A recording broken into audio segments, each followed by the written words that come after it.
You're listening to Ernestly Speaking, the only weekly podcast that covers friends, foes, and anything that goes. And now, for your badass host, Ernest Owens. And we're back with another episode of Ernestly Speaking with your host, Ernest Owens, myself. Well, we are in mid-May, and I'm back to school. Summer courses are kicking off on Monday. If you are the Core 200 and you listen to this podcast the day of, then you know that I am back to school. Yes, CCP summer courses part 1 begins on Monday, and I am pretty much, teaching one course. I'm teaching public speaking, which is one of CCP's most popular courses because everybody, needs some public speaking help. Okay. And what's cool about it is that part 1 of the summer is 7 weeks. So it's very intense. I teach 3 times a week, but only one course. So I'm not teaching multiple courses. I already have my schedule for the fall already because CCP is on it. So I am looking forward to that. I'm teaching tech in a workplace, which is a course that I was the first to teach, and I helped, introduce to this new crop of students. Public speaking again, and also group and team communication, which was a hit. I have so many thoughts about that course, but it is fun, and I reinvented it to make it more like a social experiment while they were learning, and I'm excited that I'm able to teach it again, and that the students really loved what I brought to the table. But it's been a great summer. And I'm looking forward to just teaching these new students and getting them excited about what's to come, especially, given that, for some of them, this is opportunity for them to really, dive in deep and get excited about this, this new semester, but also this opportunity for them to catch up with courses. So I did graduation commencement a week ago, as you all know, but some of the students who did not graduate, that I guess have one more year, whatnot, they use summer school as an opportunity for them to ramp up on course credits, so that they can either graduate earlier, or they can, get ahead or make up for maybe they didn't pass or something of that nature. So they will take the summer version to, try to keep up with their course load. So it's a very, interesting experience altogether. But graduation season is officially upon us. My younger brother graduated from Temple with his bachelor's degree in criminal justice with a minor in psychology, which is just, awesome. We was at Leo Corps Center. It was a huge family affair. And it really hit me how fast this went. A lot of you all have been messaging me on social media and just posting saying like, oh my goodness, it just felt like he was here. And it really hit me like, just picking him up and everything of that sorts, and that like, damn, you really are done. Like, this is a wrap. Like, where did the time go? Like, it was the fall of 2021, which was right before I got married. And that timeline, even I think about it, like my 4-year wedding anniversary is going to be this October. Like 4 years married, like it just feels like I'm in the mindset where I could accept, okay, at least 2 years. It hasn't been a year, but at least 2 years. But 4 years, it's a friend of mine said the other day, they said that it feels like the years go fast, but the days feel long. Like the days are longer, but the years are fast. It's something, just it just feels like the days are longer, but the years are faster. If that makes sense. It's just, time is relative to people, but wow, he's out here. He just had his first job interview like the day after he graduated. He's already, gearing up for work and things, and I'm so proud of him. It's now 2 brothers in the family who got our degrees, and now my little brother, who is 15, he's next. So it's It's just so great. I was super standout. I wore the Temple T-shirt that he got me for Christmas, which was Temple letters and rainbow. How quickly I knew which one was mine, because we all got like everyone got like Temple gear, and I was like, where can I wear this? Because I don't rep Temple any other time. Y'all know I've been a big old pin snob, but I was like, okay, I know where I can wear this shirt. And so I trolled him and I wore it to graduation because he never thought I was going to actually wear it. Or I think I teased I would wear it around the house, but I was like, you wouldn't catch me dead in public with this on. But it was his graduation. It made sense. And he just laughed. So when y'all like wondering why he had this big old, why he got this Temple shirt on, it was a joke to him. And yeah, yeah, he got a good laugh. I sat at the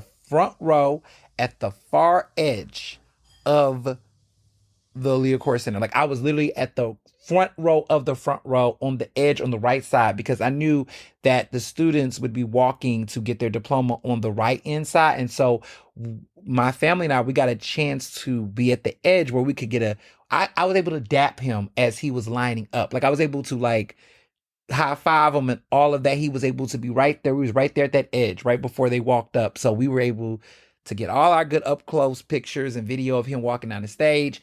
We came early. I think they said doors open at 1:30. We were there at 1 o'clock. We was able to get seated. You know, everything was organized. It was just perfect. Like we really showed up and was those people. We did not play. We did not play by graduation. CPT does not exist in graduations. Like we don't play that. Like we come early. We have all our things together, reservations, everything was together. So it was fabulous. I threw a nice graduation dinner with him. It was just us and Mr. Johnson. We had went to Pyramid Club for dinner, and it was his first time at the Pyramid Club, and it was just fabulous. He had a ball. Like this week, he was hanging out with everybody. He was at River Deck apparently, which like Kavanaugh's River Deck, which I was like, I guess I had City Council live at early in that morning on Thursday, so I did not party at River Deck with the college kids. You know, see, I just know, like, you know, I'm Big Brother. Like, I'm past 30. Like, if I was like a little bit younger, like we was, you know, Irish twins or something like that, and we was around, maybe I would have slid by. But like, I'm 33. I'm like, that type of bar. There was a joke they made about clubbing after you're 30, like how excessive clubbing, not like rooftop lounge patio vibes, but like people who are like super like into the nightclub like party scene past 30, like how it's like a certain like red flag. I'm not gonna say extreme red flag, but I do feel like if you're still like a club rat like post 30, like you're going to those clubs, not like bars. Like that's not what I mean. For some of y'all gonna be like I'm about to get your feelings, but I feel like if you're like extreme like nightclub club promoter going to the clubs post 30, it's like, bro, hang it up, sit. Like, come on, y'all. Like you know, we can pop up a little bit, but we outside like every weekend at the club. I'm not judging, I'm just saying. So, I mean, it's one thing to have a section, okay, but like, unless it is a party that is like sponsored or something of an event, it's just like you will not catch me at Noto. You're not catching me at Noto. Like you're just not catching me at what's the club you was talking about? Reserve. Like you're not catching me at Reserve, just general admission with a ticket. Like it's just certain things that I have passed that point in my life. I'm grown. Clubs I used to go to are not even open anymore. Remember 1925? That's how you know if you're a millennial. If you remember 1925, okay? And that's the joke for some of y'all. If she don't remember Concourse, remember Concourse? When Concourse was like the thing? But like, when I hear these stories about these clubs now, like we're going to talk about Barstool, Philly and all that. We're going to talk about, see, that's just not me. I wouldn't go there anyway. Okay? But we're going to get into Barstool, Philly and stuff. But I'm past that age. This is why I don't be going to those clubs, because I am grown. And you just not about to have a sign saying, you know, fuck the Jews and other forms of anti-Semitism. Like, I just, like, see, I'm just too grown. Like, I can't go to places like that. Because it's going to be a problem. Because look how they act in the clubs. See, when I used to go to the club, the worst things that would happen would be people doing the Jerry Springer, flashing boobs, stuff like that, little turn up, a couple occasional fights, a bottle will get busted, pop. But like people doing signs like we doing that at the club now. See, I don't get it. I don't. That's not what I'm familiar with. You know what I'm saying? Bottle service was with class and dignity. No one will bring any hateration in the dancery. Like who does that? I just, we're gonna talk more about that in later in the show. But anyway. So he went to River Deck. He had his little turn up with his friends and things, but we had a classier, swankier, nice, good old time at the Pyramid Club. We espresso martinis. I didn't drink them. Mr. Johnson, he like a little sip of it, but champagne. We had the finest red wine. It was just a fabulous time. We had a good time. I mean, swordfish and filet mignon, the good things with the rooftop view. So he got his experience. I was so proud of him. I'm just excited and just so proud that like as a big brother, I did my big one. Like I actually, I always said, I was like, I will be the first as the oldest in the family to out of this crew of clan of brothers. I will be the first, but I will not be the last.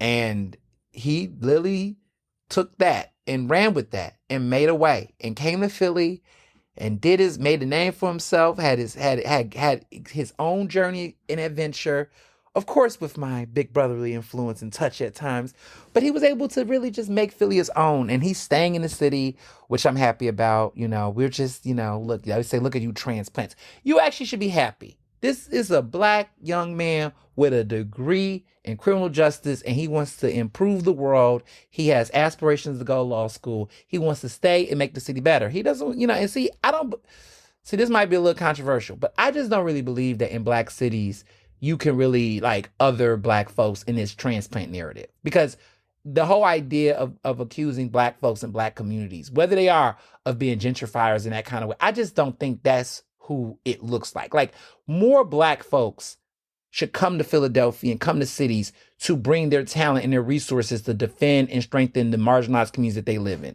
That's how I believe. Like I think I've lived in Philadelphia for now. It'll be 15 years this summer.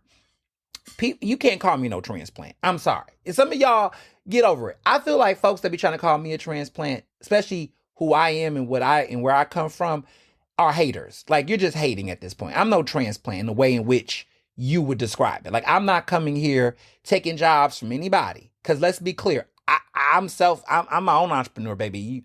I'm bringing resources. I'm coming to the table with knowledge. I'm defending folks from here.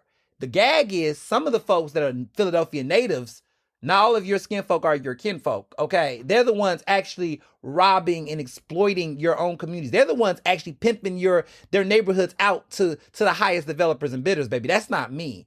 I can name some names of some Philly natives, quote unquote, from certain areas that are actually using their identity to actually exploit and extort folks that are from their own blocks, and they're using the narrative, I'm from here, right? But then people like me who call them out and expose them for their wrongdoing, they say, oh, don't believe that transplant. They try to other people like me.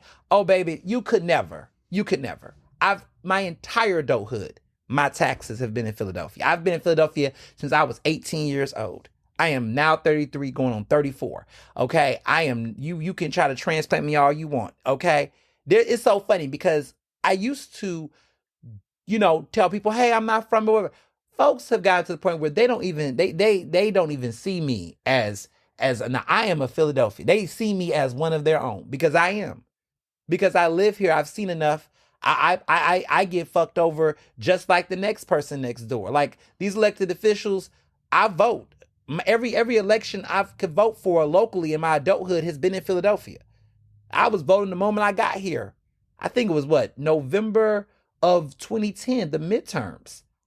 I had to vote for the midterms. So, yeah, miss me with that. And so, I'm proud that I helped raise a younger brother who has been, all his internships has been related to the city of Philadelphia and community. He understands his community in many ways better than some of these folks that claim. Like, he recognizes who these local elected officials are. He's working in their offices. He's serving. He's doing the work. I mean, that's what you want, right? You want civic-minded people that respect the communities to which they are now living in to serve, to better the folks. That's the way it should be.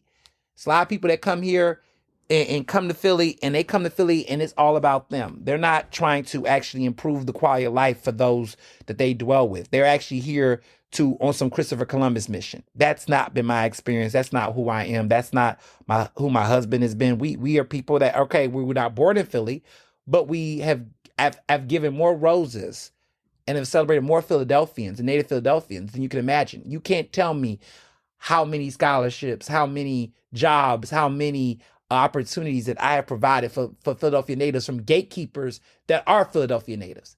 The receipts. I can't tell you how many boardrooms I've been in and sat in where I've seen Philadelphia natives not actually try to produce opportunities for those in their own neighborhoods and communities. How I've had to come in and say, wait a minute, why are you picking this person when you could bring this person? Why are we keep bringing outside talent that's not necessarily invested in living here and doing the work here? We're flying people in to do speaking engagements that are going to fly back to LA, fly back to somewhere else. We keep having folks talking about ideas we can steal from other cities. No shade, but like we're over here leveraging all of this outside talent that has no invested interest. I might have been an outside talent, but I became a native investment to this city. And there's a lot of people who are not doing that. So I just, some of y'all got to get your minds right, get your rhetoric right when you come talking about folks who have really showed up and showed out and do the work. Because to be honest, if you left Philadelphia to its own demise, if you just left it, if you let look at some of your mayors, okay, look at the ones who are from Philly and look at the ones who are not, okay, because it's ironic to me that this week marks the 40th anniversary of the MOVE bombing, okay? On May 14th, 1985, May 13th, I'm sorry, May 13th, May 13th, 1985.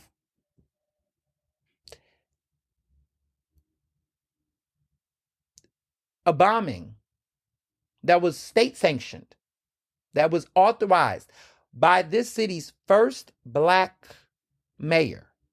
And mind you, people will create their narratives and excuses about who did the what, the where, the what. There's been so many. This was state sanctioned. This was government. They knew that there were young people, young children in that house on Osage Avenue in West Philly. I actually don't live that far from where the MOVE bombing location is. But young Black children, they dropped a bomb and let the fire continue. And what's reckless about it is that when they dropped that bomb, they let that fire ravage and kill innocent children. And was there a standoff? Were there all of that going on? Absolutely, there was. But they knew there were small children in that house. And they resorted to one of the most devastating acts, in my opinion, of domestic terrorism in American history. None of the individuals responsible for that in the city, in the police, and all of those forces were ever given any type of punishment. They were not, none of them were arrested. None of them were held accountable. They barely could give a damn apology. It took decades for just an acknowledgement and an apology. So when people talk about, identity, right? Identity. May 13th, 40 years later, will be a day of infamy. The Philadelphia Police Department had an armed standoff with MOVE, which was a Black liberation organization. Were they radical? Yes. Were they all the things? Yes. But to see an aerial bombing and destruction of residential homes and in Cobb's Creek, Osage Avenue, in that area. Like, for that to happen, it's one of the most traumatizing events in Philadelphia history. It is still to this day. And Mayor Wilson Goode, who was the first black mayor of Philadelphia, it was under his leadership. So it is so easy to talk about identity politics and representation and whatnot. I will tell you something. To this day, to this day, to this day, 11 people, 6 adults, 5 children died.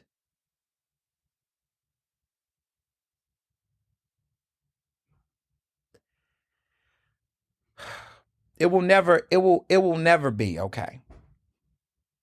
And so, as somebody who lives in Philadelphia, who's been here for nearly half my life at this point, those are the things I think about. Those are the things I think about. So, when people talk about gatekeeping and opportunity, you can't tell me that when Philadelphians drop the bomb on their own people. You can't compare or make the equation that natives are going to love their own communities more when I've seen otherwise, historically and currently. As black people, let's cut that transplant shit out. You don't other black people in these communities, especially when they might be a part of the solution and has been a part of the solution. Just some food for thought. But yes, graduation season is upon us, and there's going to be more graduations to come. Next week, Mr. Johnson, my husband, is getting his master's degree from Johns Hopkins. Organizational leadership. Who would have thought? So quickly, both of us now we've mastered it. So now we're the couple with master's degrees, and we're just creating another legacy of just advanced degree holding black folks and family and whatnot. And it is just a time of celebration and reflection in so many different ways, because wow, just looking at how people have gotten older, how we've gotten older, how we've grown, and just seeing the world, man, it's just the time. So outside of those celebrations, I've been out here, y'all. It's been like Mother's Day, was a blast. This Mother's Day, I actually spent time with my mother-in-law.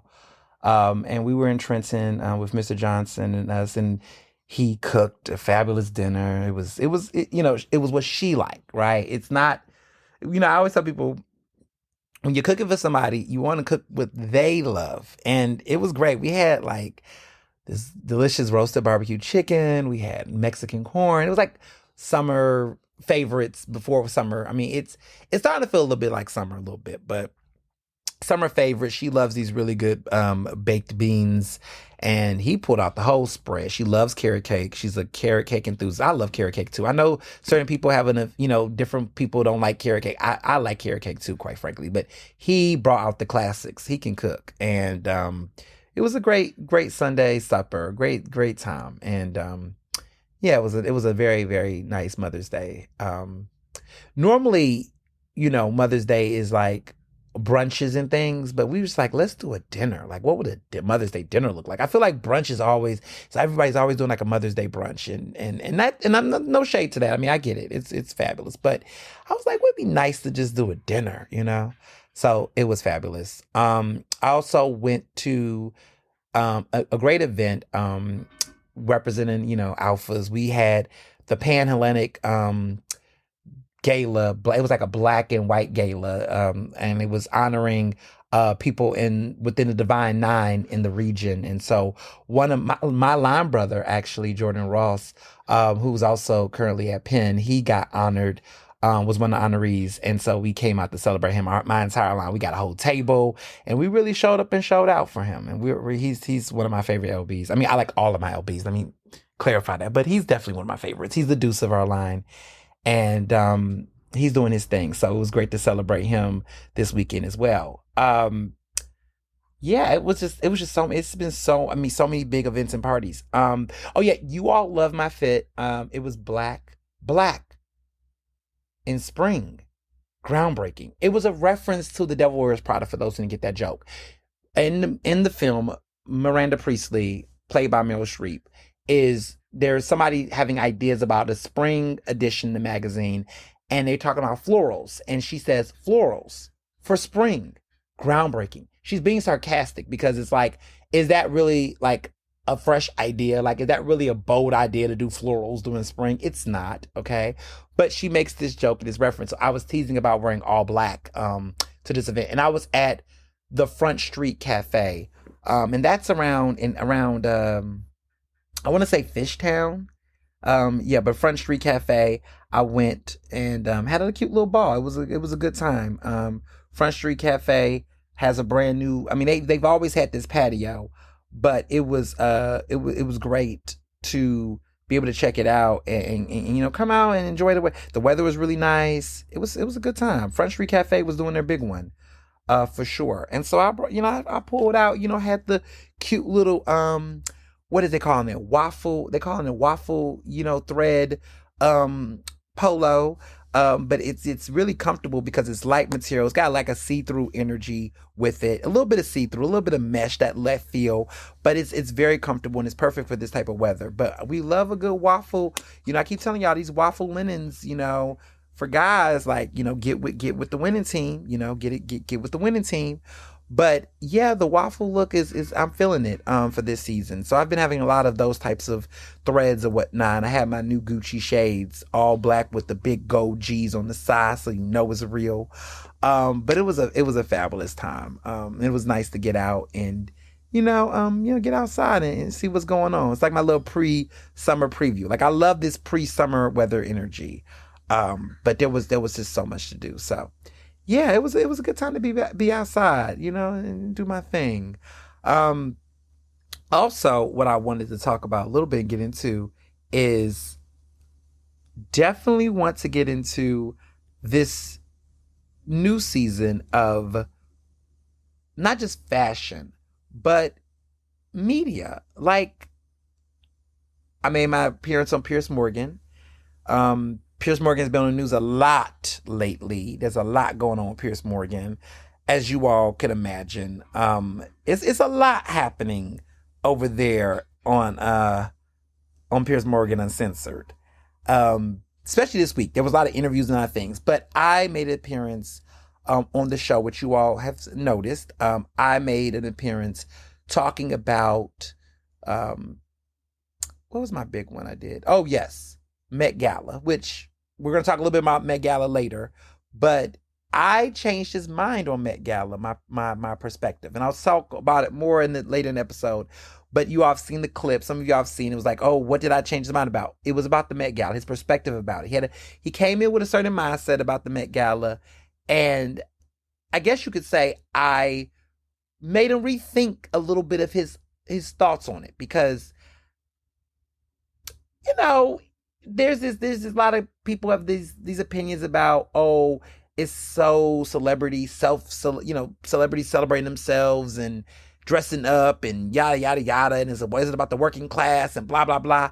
But it raised over $30 million for the Met Gala for arts. Like, this is a charity event because the Met Gala, their whole costume department has to be funded independently. There's no federal funding or anything, any grants or anything that go to it. It has to be funded on its own.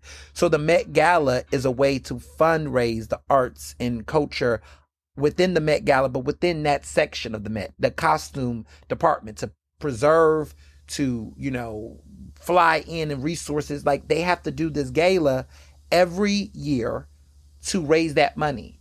And this year they raised over $30 million, which is the largest amount they've ever had in the history of the Met Gala to raise in a single time frame. So for them to achieve that with an event that was highlighting Black dandyism, which is a cultural phenomenon that's date back to African culture, to enslavement times.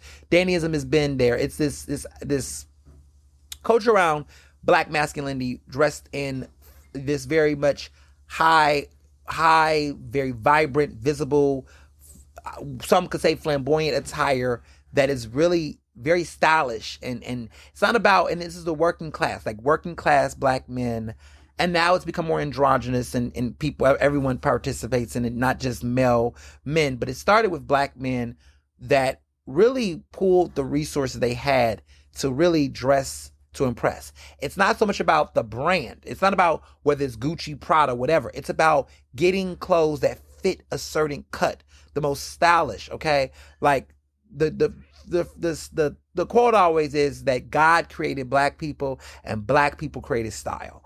And black dandyism, nothing embodies that more, I think, because this is what we did. So when you think about like the 70s, those really good stylish suits, when people talk about pimps and how, whatever, not that we support, human trafficking, because that's not what this is. But like when people talk about stylish pimps in the 70s wearing their, tailored suits and custom plaid suits and these very loud colors and ideas and styles, that is what they're referencing. It was dandyism in this sense of this level of self-dignity and pride that black working class men had in their fashion and others, and how it transcends to this day. Like when we see black women who are wearing these really great custom tuxedos and fits, like you could tell a suit that's just a regular suit, that's not dandyism. But to have it really cut to a T, the level of fabric, the idea of the patterns, like all of that plays the role in dandyism. And so the theme of it for the Met Gala this year was fabulous. And we'll be talking more about that later in the podcast. But Pierce was trying to make the same tired argument that, dandyism is, this theme or whatever, it's just looks silly, and celebrities are just dressing silly, and it's very much on a red carpet. And I was just like, dude, what do you want? What do you want? Like, it's a charity event. They raise money for a cause they care about. Like, damned if they do, damned if they don't. If they didn't dress crazy, you would still, be mad. I sometimes feel like Pierce, and I've been on his show now it's been 2 years now. I've been a uncensored contributor for 2 years now, more than many other people. Before people believed that this show was going to pop off, I knew this show was going to pop off. I knew Piers Morgan Uncensored was going to be a hit. I was one of the first people that went viral on the show when it was a YouTube show. It's still on YouTube, and it's, because that's where people are at now. Like, I knew that this show had the ability to really blow up. And now it is one of the biggest YouTube shows and media programs out right now. Like, everybody is on Piers Morgan Uncensored. I've been on there for now 2 years. I have a working relationship with Piers Morgan. I knew it was going to pop,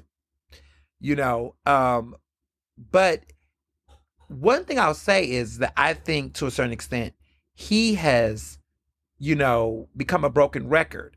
He panders to the far right in some of these ideas, right? Like, blame Hollywood for the problems in America. Blame Hollywood for progressive views. It's so easy to use that trope. And sometimes he just becomes a broken record that it's easy to just be like, dude, like, get off of the script and just recognize, like, but it's formulaic, and he knows his audience, and he is placating to those ignorance on that watches it. But what was funny was that I had a moment where I was just like, come on, dude. Like, let's be for real, y'all. And at a certain point, he just had to just give up. He just had to be like, you know what? Because a lot of what he was saying was contradicting some of the points he was making. And if you go to that clip, which link in my bio on Instagram and Twitter or X, I refuse to call it X, y'all. I just can't call it X. It's just Twitter. It's going to always be Twitter, y'all. I don't care what Elon Musk decides to call it. It is still Twitter. Even on my bios, I still call it Twitter. I refuse to call it anything else. Like, it's going to always be Twitter to me. It's hard, y'all. I just can't call it X. But when you go to the link in bio, I do provide the clip, the segment, as always. And you can watch my recent, segment, my interview. And I ate. I ate severely. I did my big one. So that's that. But yeah, it's been a great season. It's been a great season of fun. It's been a great season of just good taste. Good taste wins. We love to see it. And yeah, this week is this upcoming week. I'm looking forward to teaching summer courses. We know Cowboy Carter is upon us. I've been avoiding talking about it. I'm looking forward to traveling. Um, Real ID deadline is here. So if you don't have your real ID, you better bring your passport ID. Okay? Bring your passport. Don't bring your birth certificate if you can avoid. If you don't have a passport, you might have to bring your birth certificate, y'all. Like, this is no joke. Like, real ID to travel, you got to have this stuff. Like, they're not playing anymore now. You will not be able to travel or board a plane or anything if you don't have a real ID now. So, especially in Pennsylvania, state of Pennsylvania, Commonwealth of Pennsylvania, you have to do it. So, I am traveling to Chicago this week. I'll be in Baltimore this weekend, for John Hopkins and all that. So yeah, I got my work cut out for me. I got a big weekend ahead. It's gonna be a lot of planning and traveling and hitting it. Media Professional Awards is later this week. The PABJ Media Professional Awards. There's a big announcement that I'm finally excited to announce. I can't announce it right now, but you'll know by the next podcast episode. There's just so much going on this upcoming week. I'm just pacing myself, Beyonce, Chicago, Lip Brothers, we reunite to hit this will be our first time we've traveled. Well, no, we did a trip together in Baltimore, but this will be our first like out of East Coast experience together as a group. Like, we're catching flights. Like, we're going to concerts. We're going to restaurants outside of Philly and outside of nearby spots. Like, this is a pretty big damn deal. So we're really, we're just expanding upon our brotherhood as Lit Brothers, and it's gonna be fun.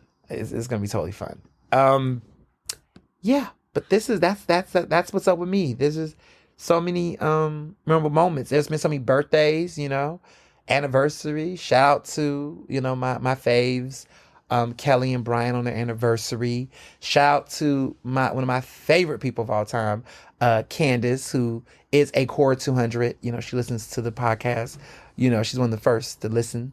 Shout out, she just had her birthday, and she actually spun the block to what I believe is a Hive. She spun the block to Zahav, I believe.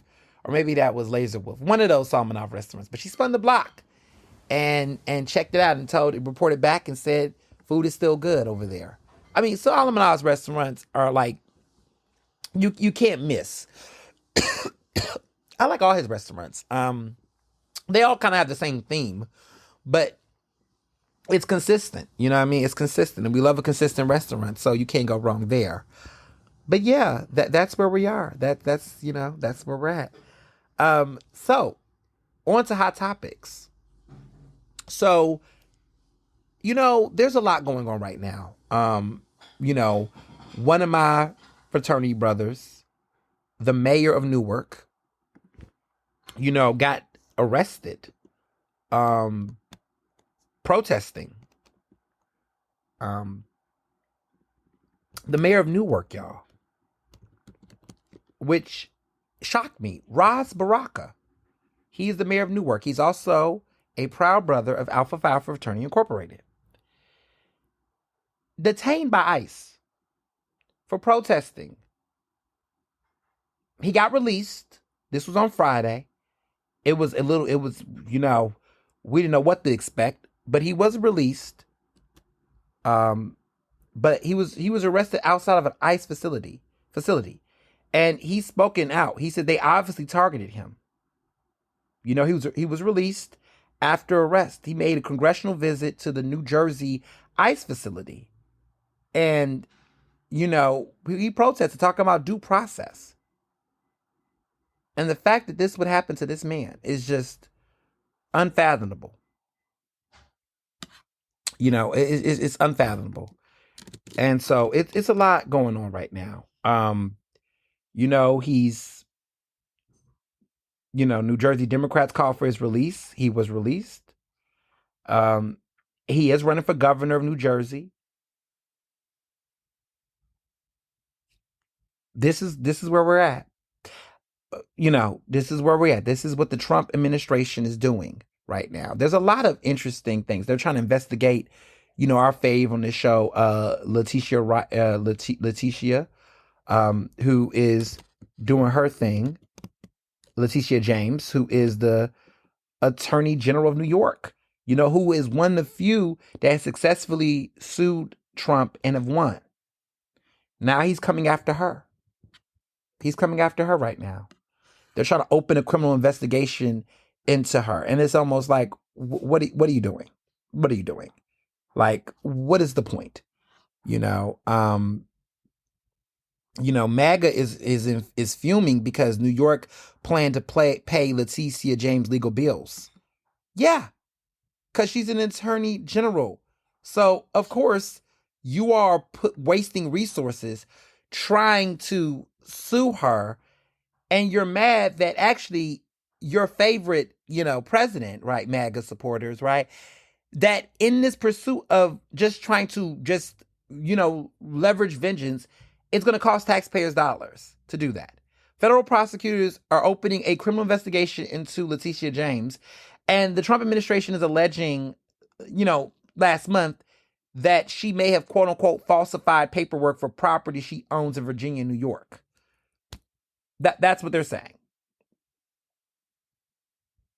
And mind you, this is happening because James has been a major political enemy of Trump, because he was ordered to pay more than $150 million in penalties based on a result of a lawsuit that was brought by her office.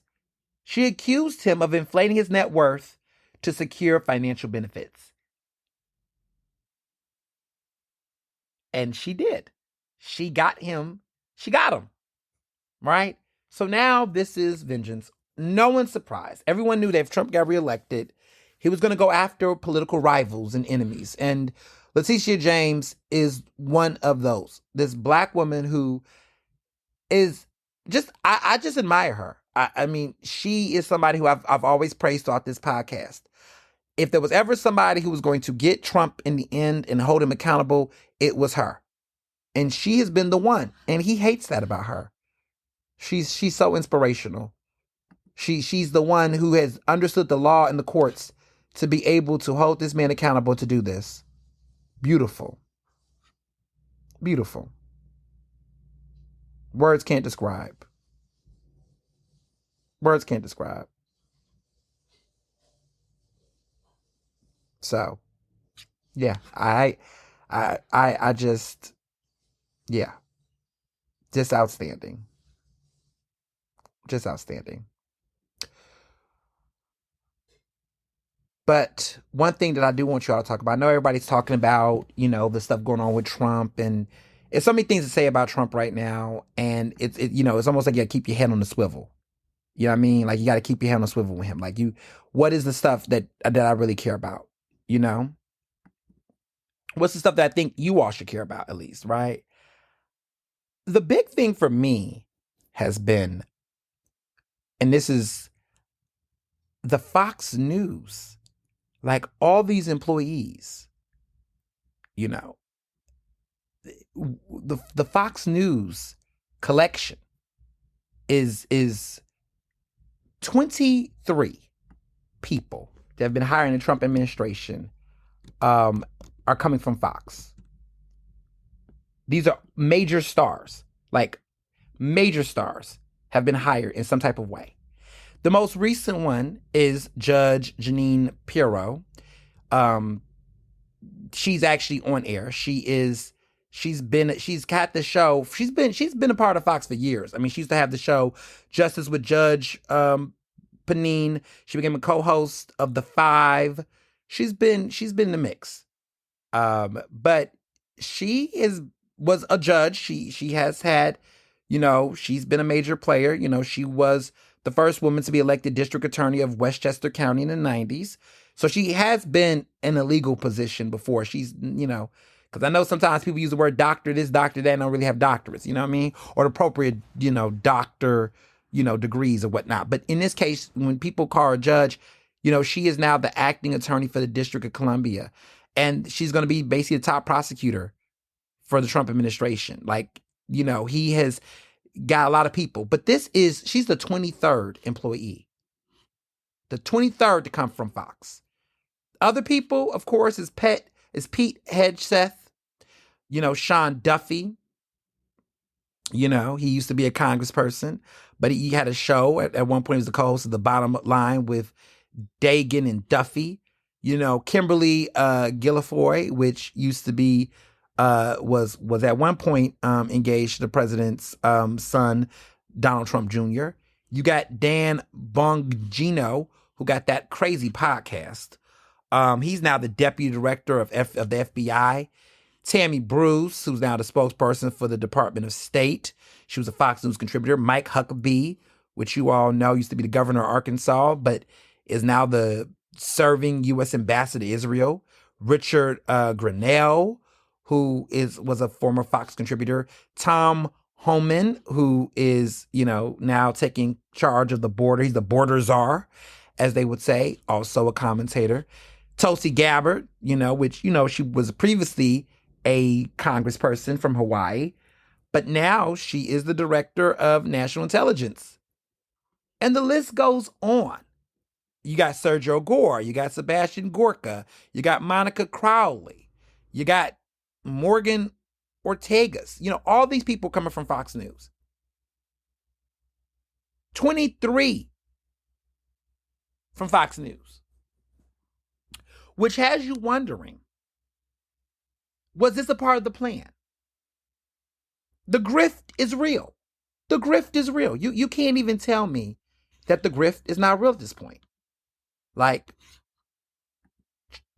Trump has this ability to hire all these people. Now, mind you, you can argue that, when Biden was in office, there was a lot of revolving doors around the Biden administration and MSNBC. But what I will say is that what was happening is that when they left the Biden administration, they would work for MSNBC. Not the opposite impact of MSNBC contributors, CNN contributors turning around working for the Biden administration. Like, he wasn't recruiting from the TV stations. They were actually getting recruited.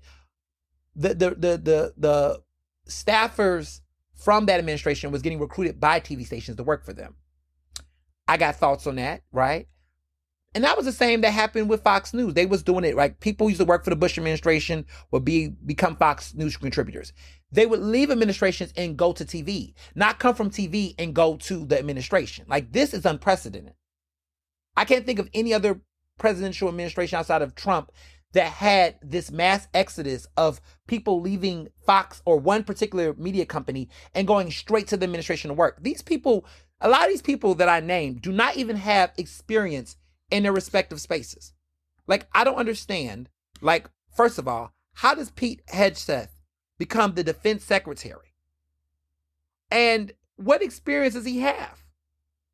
Okay, so he was in the Army and he was an infantry officer at the National Guard. Okay. That means you become the Secretary of Defense? When we know that previous people who held that title had Pentagon experience prior, had some federal experience. Like, what? And you wonder why the signal shit happened, right? I mean, I'm looking at people like Kimberly Guilfoyle. Like, she is the U.S. ambassador to Greece. I mean, any other international experience before you become a U.S. ambassador to Greece? Like, I mean, is there any other connection there? I mean, but like Dan Bongino, right? This one right here, like, come on. I mean, deputy director of the FBI. He had a storied career in law enforcement, but you're putting him in this position? You're going straight from this to the FBI? Reckless. Reckless. So it's just obvious that, again, he's picking his faves. He's picking his faves. He's doing the very thing he accused the Biden administration of doing. The Nepo babyism of it all. This is what they say, a kitchen cabinet. This is what cronyism looks like. And this is the man who was the president of the United States. I mean, you mean to tell me that somebody in this current administration is closer? If you had the ability, the common thread on all these people, if you was trying to wonder why is these crazy batshit people were getting hired, the commonality is Fox News. So the likelihood of needing to have a master's degree or an advanced degree or any type of expertise degree that would fit you, or education to get you the job in the Trump administration, you will be better off having a Fox News connection than having an actual expertise in the field. So if they're looking for somebody to be an interior, Department of Interior, the likelihood of having a degree or any expertise in that field is being trumped by, no pun intended, by a Fox News experience. So they're sitting at that table. I'm just imagining what this looks like. So we have some candidates looking for this job in the Department of Human Services. I don't know, just making up one. Okay, let's look at the candidates. Well, this person has a degree in human services and has worked in the human service field for 10 years. Okay, that, sounds interesting.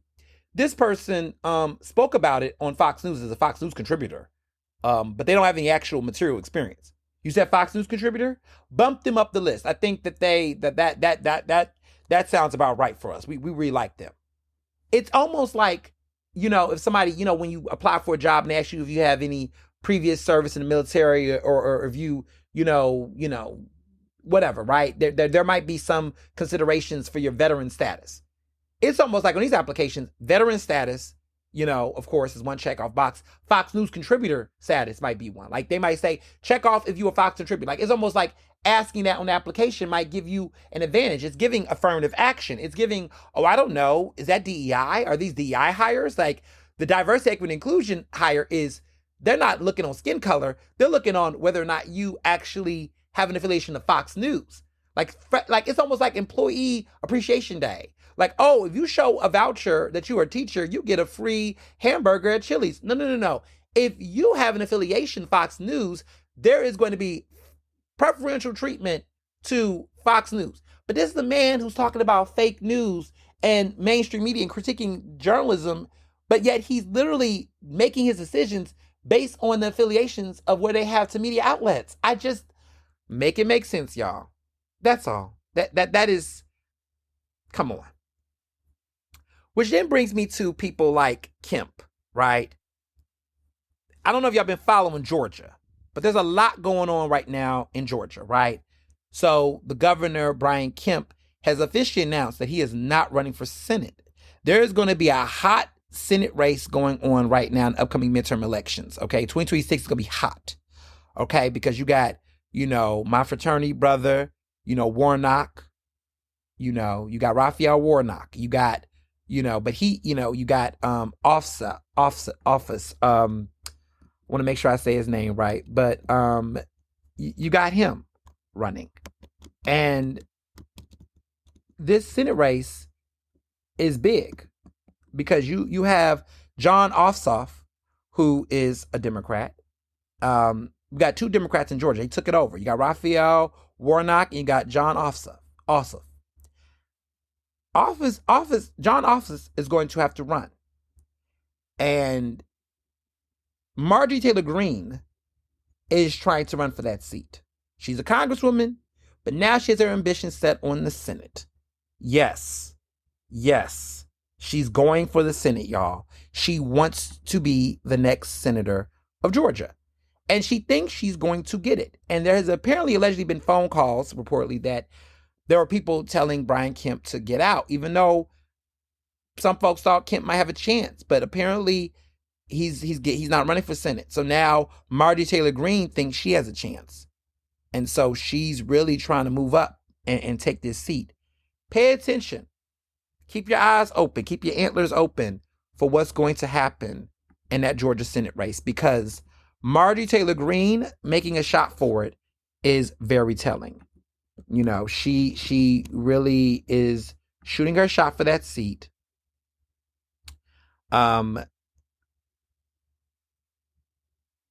But then she actually, and this is even more shocking, she recently reported, it was initially at some thoughts, but now she has announced she's not running. This is like fresh. New York Times just made this clear. She's not running now. This is like literally as I am recording and talking and recording this podcast episode, she's actually decided she's not going to run for Senate, which is a relief to a lot of Republicans because they thought that that was going to hurt her. And people thought it could potentially sabotage Trump's agenda. She is going off about it. She said that in a statement, she made a post on Twitter. She said, "No, Jon Ossoff isn't the real problem. He's just a vote, a pawn. No different than the unit party Republicans who skip key votes to attend fundraisers and let our agenda fail." She said, "Someone once said the Senate is where good ideas go to die. They were right. That's why I'm not running." So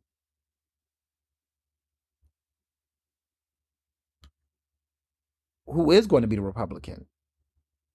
And people think that it appears that Representative Buddy Carter, who's a Republican, has entered the race and is still in the race. Because many people think that Ossoff is considered the most vulnerable Democrat in the Senate, and the race is expected to be highly competitive for various reasons.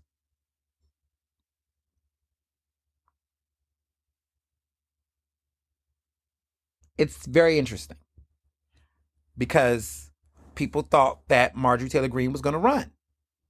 Because after Brian Kemp dropped out, which some people thought, maybe he had a stronger chance of defeating Ossoff.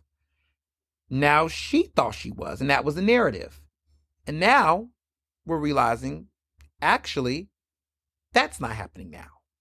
So this race that initially looked like it was for Marjorie Taylor Greene, like breaking news, y'all. Like this, sometimes while I'm recording the podcast, new tea drops on my desk.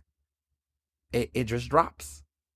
But now we realize that it will look like, as of right now, because it can change, but Representative Buddy Carter, the Republican congressperson, has entered the race, and they're going to go against Ossoff. But anything can change between now and this upcoming midterm, which is next year. We'll see.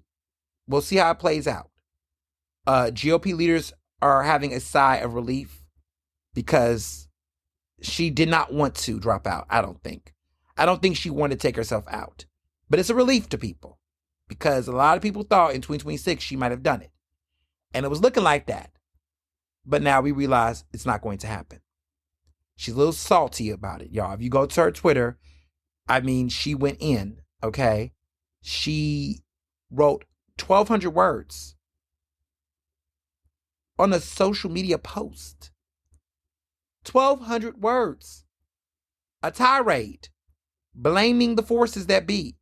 The National Republican Senatorial Committee, GOP consultants, pollsters, wealthy donors, the institution of the Senate, Republican lawmakers. She's going in because she accuses them of sabotaging Trump's agenda.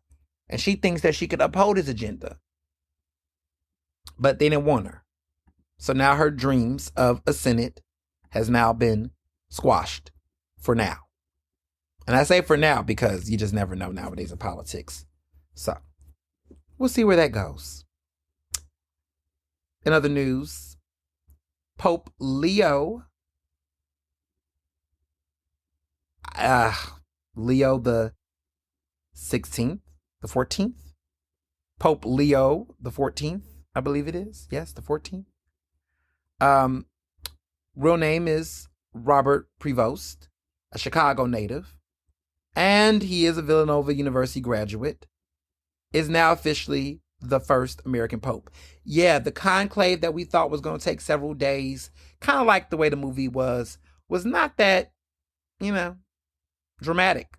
White Smoke show like literally the next day that the conclave officially began. We thought it was going to be a rat race. It was quick.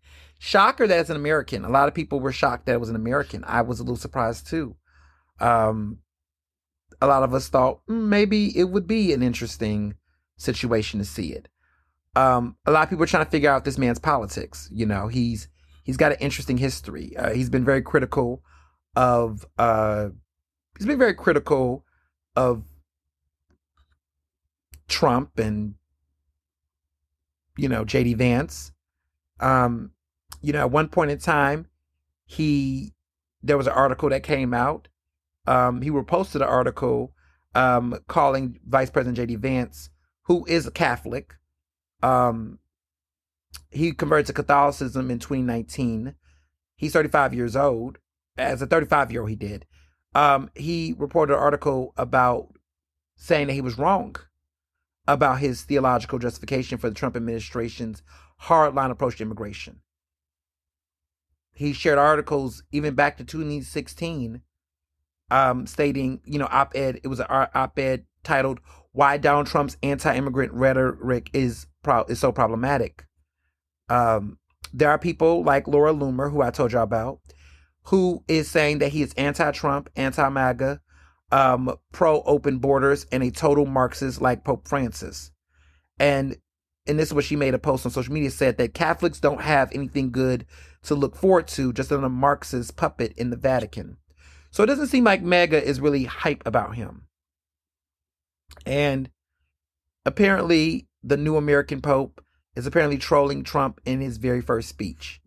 But to be clear, and I think this is very important, Robert Prevost voted GOP in GOP primaries in Illinois, though he wasn't a registered Republican, because in Chicago and Illinois, you don't have to register as a particular party. But he became the first American to lead the Catholic Church. But he voted in Republican primaries in 2012, 2014, 2016. And he voted in the general election in the first two of those years, as well as 2018, 2024. This is information. So some people have analyzed him as many people guessing that he will fit the profile of a former or never Trumper type ex-Republican, is what their analysis says. But there's some interesting other issues about him that I do want to braise, because people are trying to compare him to Pope Francis, who passed away. That may not be the case for him. In a 2012 address to bishops, Prevost lamented that the Western news, media, and popular culture fostered a, quote, sympathy for the beliefs and practices that are at odds with the gospel. And he cited, quote unquote, the homosexual lifestyle and the alternative families comprised of same-sex partners and their adopted children. When he was a bishop, in northwestern Peru, he opposed a government plan to add teachings on gender in schools. And this is reported by the New York Times. And this is what he told the local news media at the time. The, quote, the promotion of gender ideology is confusing because it seeks to create genders that don't exist. He also had some problems because while he was praised in Peru for supporting Venezuelan immigrants, there was also criticism about his dealings with priests accused of sexual abuse. There was one woman in Chiclayo, I'm mispronouncing, this is a village in Peru, that he was, when he was a bishop. They basically, there was one woman who said that she and two other women were sexually abused by two priests long before he was the bishop. But she accused him of mishandling an investigation and of not stopping one of these priests from celebrating Mass. In Chicago, which is where he's from, activists say his office does not warn a nearby Catholic school that a priest who church leaders determined had abused young boys for years was sheltered in a monastery nearby starting in 2000. They said that as the head of a Midwestern order of the Augustines at the time, As a cardinal, Prevost would have approved the priest's move to the monastery.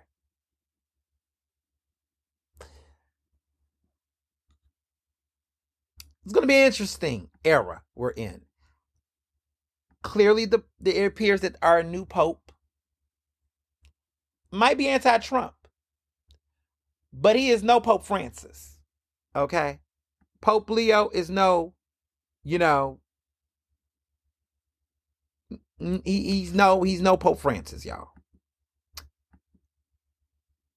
Just saying. Now, I want people to know, just, as we move on, if I were you and I could avoid airports, the airport to avoid is a Newark Liberty International Airport. There is too many problems going on over there. I don't know if y'all been following the news, but if you can avoid going to that airport right now, I would just say I wouldn't recommend it. For the second time in 2 weeks, the Newark Liberty International Airport air traffic controllers overseeing that airport were temporarily unable to contact pilots approaching for landing. That is not okay. That is not okay. Like, I know a lot of you all will say, I can't believe it. That's wild. What's going on? Y'all, be safe out there. Do not play with these airports. If shit like that is happening with air traffic controllers, understanding where to land a plane, okay? If you can avoid it, avoid it. Okay? Try not to come to Newark. If you can go to somewhere else, or you can make the flight land somewhere else, or something to drive, or whatever, do that. But just, if you can avoid it, just please avoid it, because that is wild. So this week, I've noticed that there's been an uptick in conversations around AI and, how it's impacting college students. During my brother's graduation at Temple, one of the speakers who I guess was talking to them gave them a college speech. I wouldn't call it a commencement speech. By the way, we did skip commencement at 9:30 a.m. that day. No one went. I mean, well, let me clarify. People went. We just didn't go. But this was a different speaker. So I think this speaker was the dean of their college of arts, like liberal arts. And I think it's that's with his degrees in the School of Liberal Arts in Sciences, I believe. And so there was a speaker that I think he was the dean, and he was giving a speech about just like authenticity and how ChatGPT and I guess AI is stunting the creative growth. And, he had the students at the end say, "I am a human." And I was like, oh my goodness, this is deep. But it was a humorous speech, but it was very deep nonetheless. So it was a lot going on. But one thing that I was just looking at, it's heartbreaking. So there's a piece that came out in New York Magazine this past week called "Everyone is Cheating Their Way Through College," talking about how there's been massive numbers of students who are going to emerge from university with degrees and into the workforce who are essentially illiterate.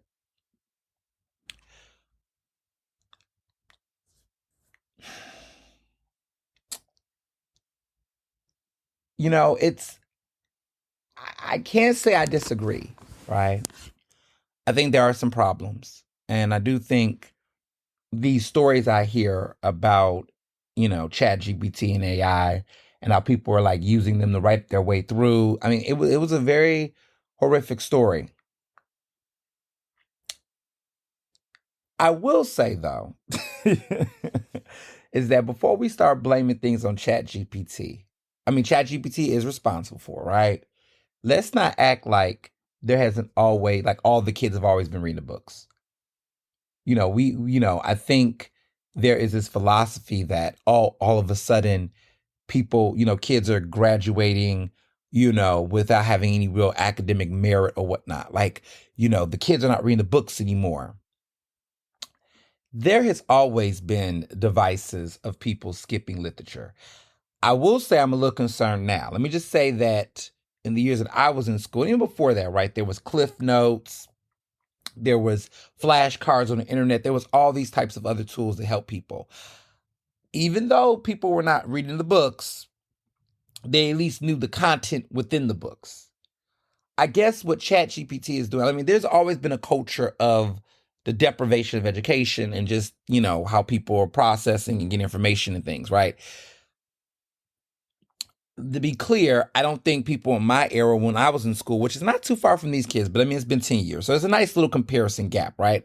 I think when millennials and zennials, that's that Gen X on the cusp of millennial, they still Gen Xers though by heart, but that there was always a decline in people like fully reading the books, right? I mean, I guess back then people paid people to do their essays. That was a thing. That was a thing. I wasn't the one doing the paying. I'll just say that. Real writers can write, baby. I write. So to be clear, myself, I don't use ChatGPT. Like I don't need it. I've never needed it. I don't get I don't know. I've just never needed it. But I'm also somebody who writes for a living, reads for a living. I can't relate, but I do know that there are people who do feel the need of it because, to be honest, some of them either have had certain types of learning disabilities. They have never really gave a damn about school. They were already cheating before ChatGPT. They were paying people to do their papers. They were doing all kinds of things. I don't think that it is necessarily ChatGPT is making a whole row of people this way. So a lot of these people were doing this in different ways. Maybe ChatGPT saved them from money because they're talking about even Ivy League schools. I'm like, are y'all shocked? Do y'all think a lot of these Nepo babies and these rich kids were ever that gifted and talented to begin with? If you think getting into the University of Pennsylvania is strongly by merit, I argue that the working class, the students who get on financial aid, the students who have to fight for financial aid and scholarships and things, those typically, in my opinion, are the students that know their shit. Like when I think about a lot of my friends who I'm still friends with that went to school, I'm going to say something that's going to be really, I'm not going to say problematic, but I'll just put this in perspective. There are some people who need to just get a bachelor's and that's it. They will lie, they will cheat, they will scam their way through their bachelor's degree. Most of them will never go and try to pursue an advanced degree. Because when you get to that level where you're getting a doctorate or you're getting a law degree, you're getting something of that nature, that's gonna be the wall. There are some people who cheated and slid their way through their bachelor's program and thought that they could do the same in law school and then got dropped out or failed out. A lot of them say, oh, it didn't work out. I realized it wasn't for me. It's because you actually had to read a book. You actually had to write and you thought you could do what you did in undergrad in these other schools. I always feel like the many people who make it through an advanced degree that chooses to, right? Those were the students who had some grounding in fundamental, work within them in their college level. When I decided to go get a master's degree, because let me tell you what was so funny. Some of the disrespect, some of the racism, some of the bullshit I experienced in college undergrad was that because I guess I was not, a lot of those kids were they're from prep schools and prep college schools. I came from a public school, that was rigorous. My high school, I took all AP courses, and the type of teachers I had teaching my AP courses, they really were on us. We had to read the books. We read Charles Dickens. We read everything. Okay. We had to read the books and we actually had to write. We didn't even, I don't think we was even allowed to do typing papers in some cases, but we were writing our papers, okay, in cursive. We was book reports. We were doing the things. So it was intense. It was public school, but the teachers that we had, our classrooms were smaller. I was in a big ass high school, but our AP courses, they were we want you, because it was almost like we were actually, I don't want to say smarter, but we were trained in a certain way because they wanted us to be ready for college. I had old school, no nonsense high school teachers, some of which were better than college professors I had. Let me be honest. And so there was a standard. Okay. You don't get accepted to all of the Ivies I got accepted to if you didn't know how to read a book and you didn't know how to write. Like, because the standard to which they were even grading people from public schools were different in the ways they were grading some of these kids from Horace Manny's private schools with inflated GPAs. If you really want to keep it 100, I mean, this is the podcast where we dive deep.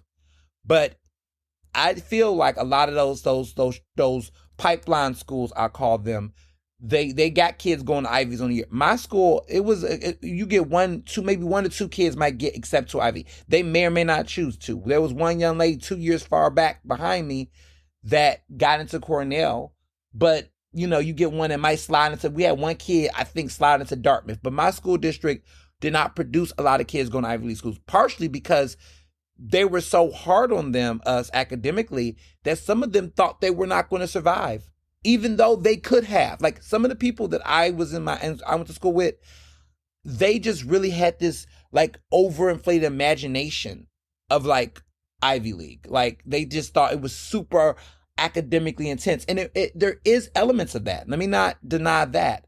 But they were just looking at all these rich white kids and international kids, and they thought, oh, I can't compete with them. I literally was not encouraged to apply for Ivy only until I became valedictorian. And I was class president. And they said, Ernest, you are socially inept and you are academically inept. You possess both. You apply. They only encouraged me to apply. And I only was encouraged to apply when I reached valedictorian. They didn't think if I was salutatorian or if I was anything else, I could apply. Now, mind you, my high school size of my class was 1,000 kids. But that was just the culture. So I was the only one in my entire high school class that actually went to an Ivy League school. Nobody else even attempted to. And that was baffling to me because many of those kids were black and brown. They were just as smart as me. They were passionate. They could have gotten in. But we didn't believe that. There could be I could do a whole episode on the culture of high school, public schools, and education. But a lot of them could have. They could have easily slid into Brown. I could easily, I'm looking at the top 5.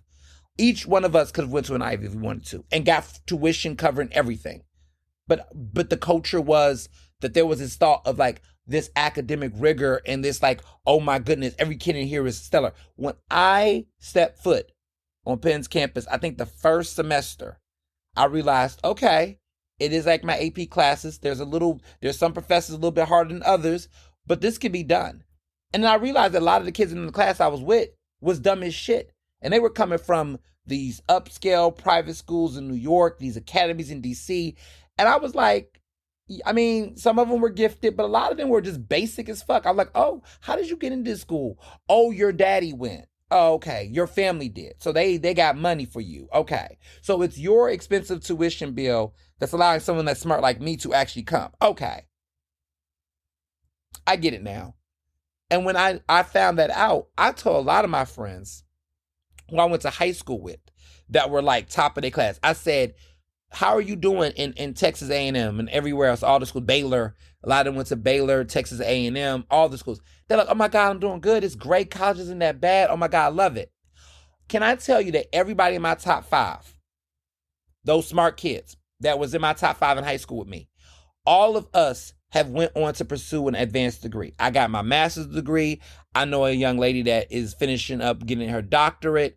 A couple of them went to MBA programs, and they all went to advanced schools at that point. They all were like, okay, I'm going to shoot for a big school. They didn't even, one of them went to Duke, Vanderbilt. I got my master's from USC. Somebody went to Stanford, but they all realized that they could have done it. And had no one told me that, I could have been somewhere in somebody's, state school in debt. All of my friends have some scholarship or something, but I had no debt. They all could have went to those big schools. They all could have got their tuitions paid for. They were that gifted. But everyone thought that these kids from these big private schools or whatnot were super competitive and they didn't have a slot. Ugh. And I know some people listen to this podcast episode going, yup, I see it at Philly. I see it in Philly. There's a lot of these kids I'm seeing in these high schools that are just going to, it's nothing wrong with going to any of the schools in the city. I get the value, right? But some of those kids, I'm like, man, you could go to Brown, baby. You could go to Cornell. You would have been fine that year. Why didn't you apply?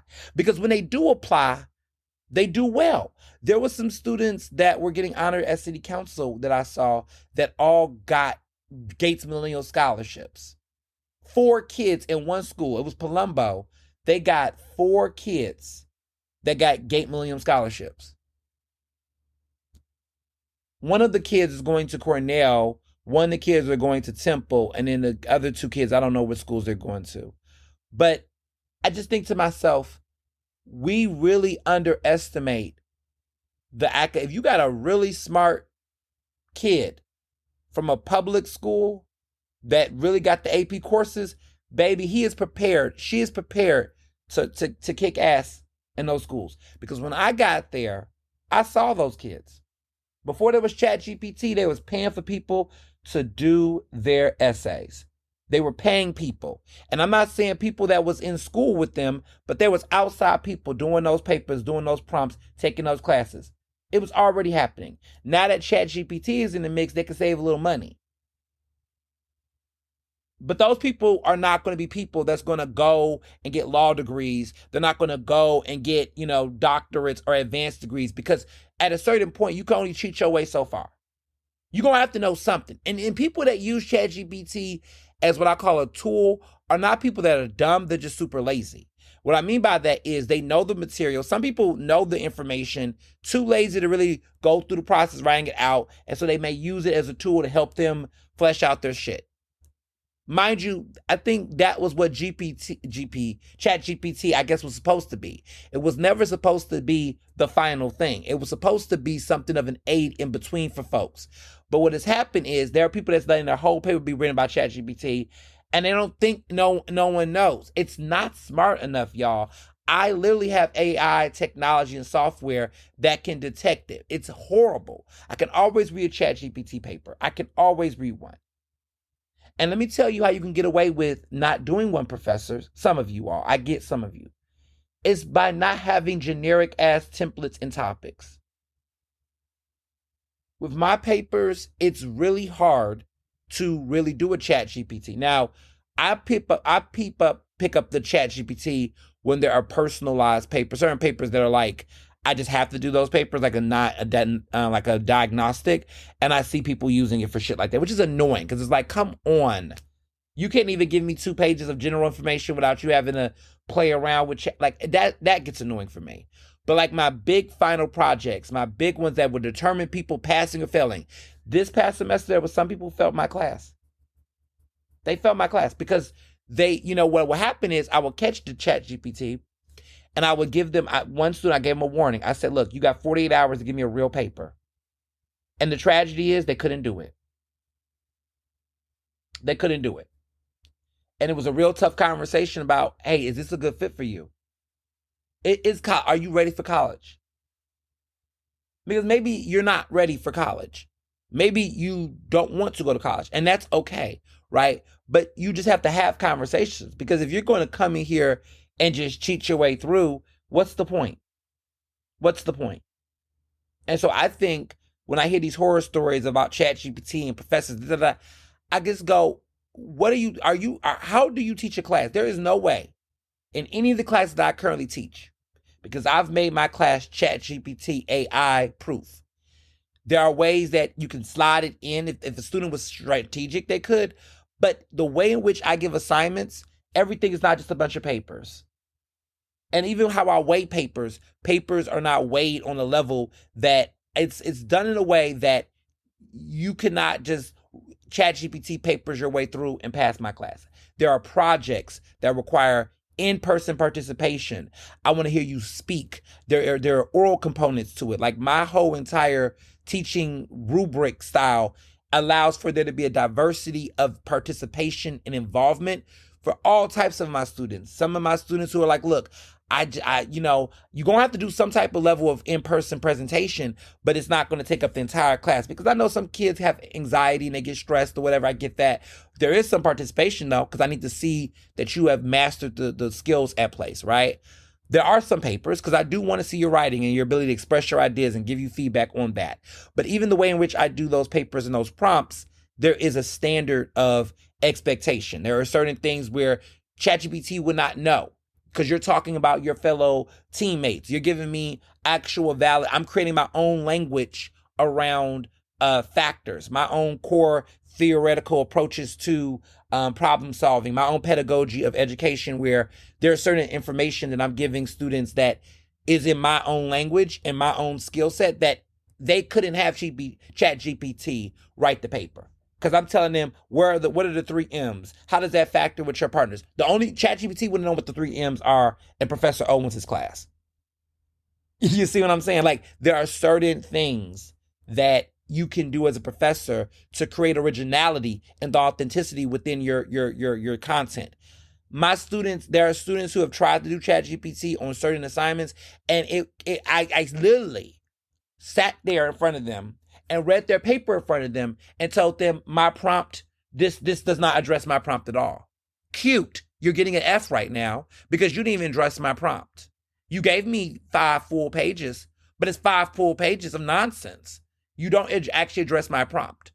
And maybe if professors actually read their students' papers, no shade, you would actually be able to clock it immediately. Yeah.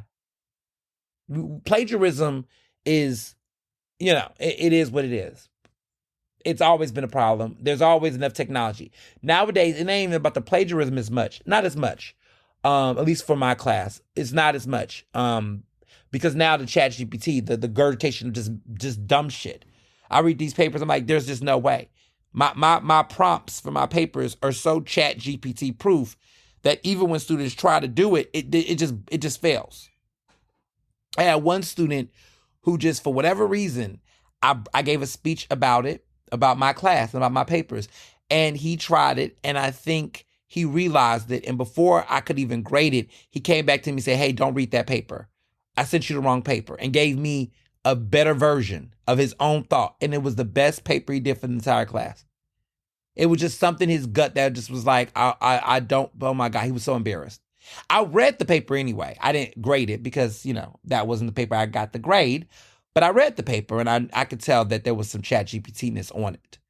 But I think he felt a level of shame about it, that he just went ahead and just gave me a different paper.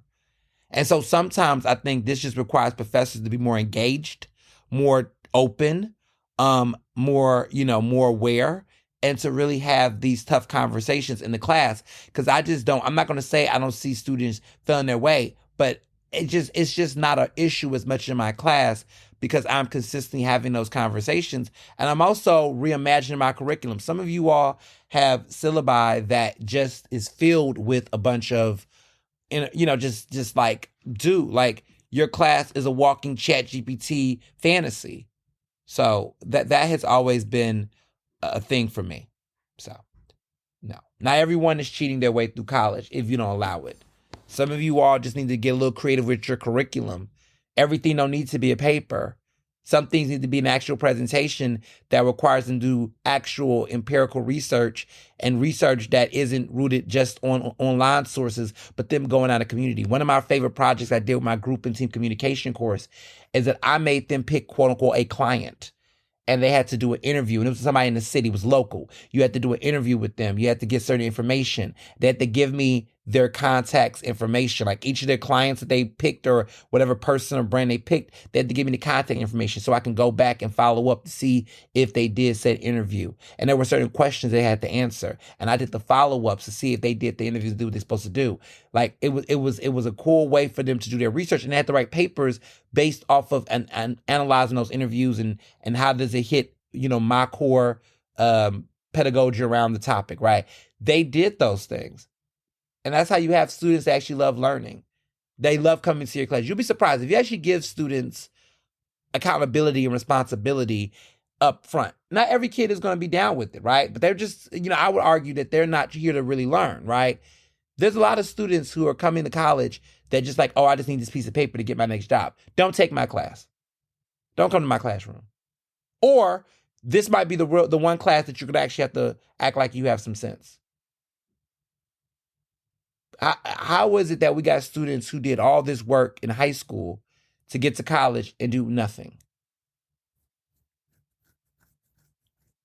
Yeah, yeah.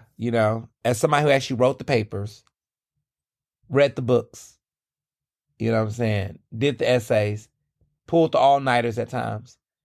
I was just that person. And I think it was so crazy to me that my like first 2 years at Penn, there was like this thought that people just thought I was dumb. And I wouldn't say everyone did. I think there was just this thought because of just the way that I worked. Like a lot of those kids were just like struggling in class or just not, or just like they needed more time to read and to study and this. And I just wasn't really that student. Like I was always social. I was always, I didn't really do too many all-nighters. I didn't drink coffee in college. And so people just assumed, oh, he's just like, how does he study? How does he whatever? And I'm just like, I just had a different way of working. Even now, the way that I work, people are like, how do you do a radio show, teach a class? I just have a certain, I was raised different. I've always been someone who was a hyper motet, or whatever they call it. Like just someone who could do multiple things. I was a hypernet. Like I always that has always been my regimen. I never could just focus and just do one thing. Like I just knew how to juggle things really well. And it also played a role in my ability to think and process. Like that's just my, gifted and talented. That's just my thing. Like when I was in high school, I was doing dairy cow judging, world, theater arts, speech and debate, took 5 AP courses. That's just how I get down. And what's interesting is that doing the other extracurricular activities actually made me more interested in my classwork. And that's how I was at Penn. Like I could study and focus in a class because I knew what my time, how important it was. So I feel like my theory has always been that if you don't have a lot going on, your inability to focus on any particular thing is harder. That's just for me.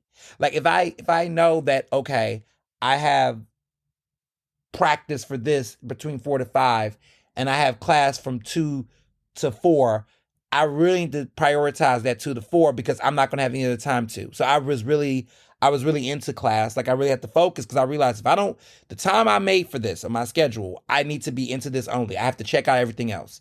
And so that was just how I got down for most of my years, was just like, if I'm in class, I have to be focused. Like I cannot like doze off. People be falling asleep, people be doing whatever. I was always like, I gotta be focused. Because if I don't pay attention to what's in class today, everything else that I'm doing is going to get impacted by that. And so it was just a measure of like grades, being focused, and also doing everything else. I don't know. I think the kids nowadays, some of them are not focused at all on anything. Like, I don't think it's just about grades and academics. I just think a lot of them just lack a level of, I don't want to say purpose, but a sense of needing to do what needs to be done. So that's the big thing. It requires a level of self-discipline that I think overall people are not necessarily navigating. So yeah, that has been my thing. That has been my philosophy around education and thinking and studying and processing. We could do it all, but we just got to work on it. So local politics has been interesting. This past week, you all have been seeing some of the stuff going on. The Kensington bill passed 13 to 15. The two people that voted against it were Kendra Brooks and Nicholas O'Rourke. Jack O'Neill was not there. Jack O'Neill was not present. It was 15. I'm sorry, it's 15 to 2. Or no, 17 members. Who else was not there? Yeah, it was only 2 people voted against it. And there's 17 members. Oh, I'm sorry. It was 14 to 2. Yeah, 14 to 2. But yeah, it was an interesting vote. It was an interesting vote. Because O'Neill was not there. But yeah, everybody voted for it for the most part. The Democrats voted for it. The Republican wasn't present, but the Democrats of council all voted for it. Gautier voted for it. Isaiah Thomas voted for it. But basically, there was a lot of protests. There was a lot of people, upset. There was a lot of mixed emotions. Of course, I wouldn't expect anything less. Emotions ran high, which was not a shocker to many of us. But it was an interesting time. It was an interesting vote, but it happened. But the most important vote that took place outside of that is the Power Act. A lot of people have not talked about the power of the Power Act, but the Power Act is going to increase and protect workers. We have not heard enough about it. I don't think a lot of people talked about that enough to me. But the Power Act is something that is going to improve workplace harassment and things of that nature. This act it's POWER.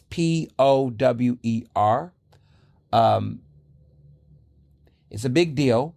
It is the first of its kind in the nation, and it's going to protect 750,000 workers in Philly. Kendra Brooks really pushed this effort. It passed unanimously.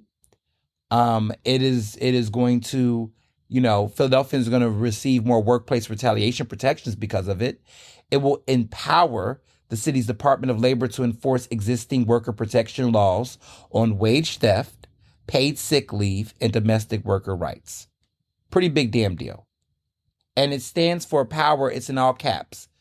Protect our workers, enforce rights. It was introduced by Kendra Brooks in February.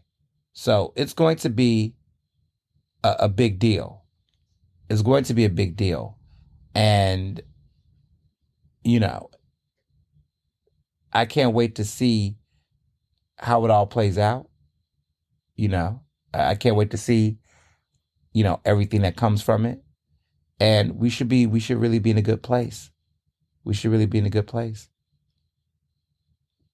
I'm really looking forward to seeing, all of the important changes and work that needs to be done. I think a lot's happening. So, yeah. And then also what is being brought to the floor, a lot of you all want to know my thoughts about this, is that there is a possibility there has been a marijuana or cannabis legalization bill that has come into the Pennsylvania State House. Yes, there is a strong possibility. The bill has passed from the House. Now it goes to the Senate. And Rick Krasuski, who is my state rep, he proposed this legislation. It's gotten some controversy. People have questioned, how fast this kind of went through and made its way, but it's passed the House. Now it's coming to the Senate. The governor supports cannabis legalization. The plan will be for that cannabis would be able to be legal in Pennsylvania, and it could be purchased at state stores. So they will sell edibles and all those things. And whereas people have been currently, illegally going to Jersey to purchase, their stuff, or going to Maryland, or go to other places that's legalized cannabis, a lot of folks have been going to stores in Jersey and coming back across the bridge to Philly or to Pennsylvania, whatnot, what have you, to partake. They're saying that there's too much money that is being on the ground, that Pennsylvania is losing money. And so if they legalize state stores, the plan is to legalize state stores, which will allow people to access it 21 and up the way that they would do liquor. And they say this, number one, decriminalizes it, but it also creates recreational use and allows it. So the House of Representatives, the Pennsylvania House of Representatives, has passed it. Now the Senate has to decide. Now the Senate is Republican. People are wondering, could there be some bipartisan support? There has been bipartisan interest in legalizing cannabis usage, and now it's been passed through the House, and now we got to see what happens in the Senate. Because if Republicans do fall in line and vote for it in the Pennsylvania Senate, then we know the governor will not veto it. He supports it. It will pass. And we could see cannabis legalization in Pennsylvania, which is something that has been a long time coming. Now, I think it makes sense at this point.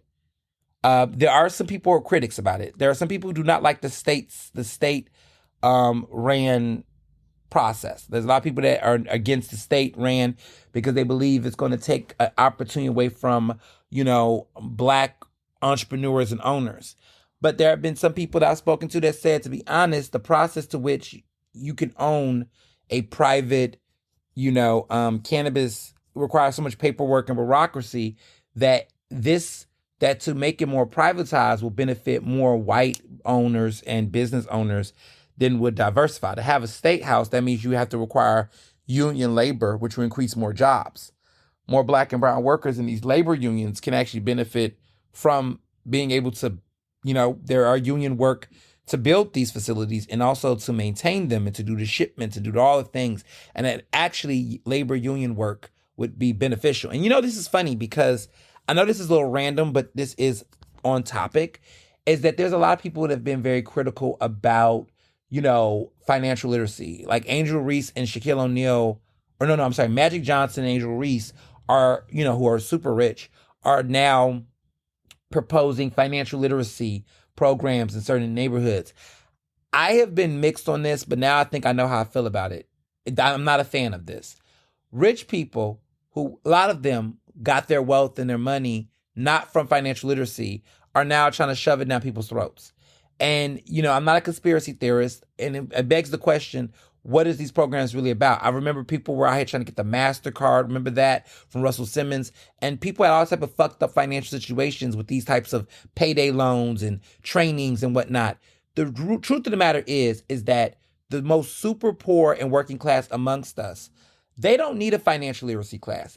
The gag is a lot of them know how to manage money and be more frugal than some of you rich folks that just blow your money and do stupid things. The problem is they actually need access to capital. They actually need money, okay? They actually need grants. They actually need actual opportunities and seed money. A lot of you all, these rich celebrities, they get fame, right? They get some money, and because they have some money, they can invest money in stock and grow their money. But if you have no fucking money to begin with, what do you have? If you have no seeds, how can you plant to grow?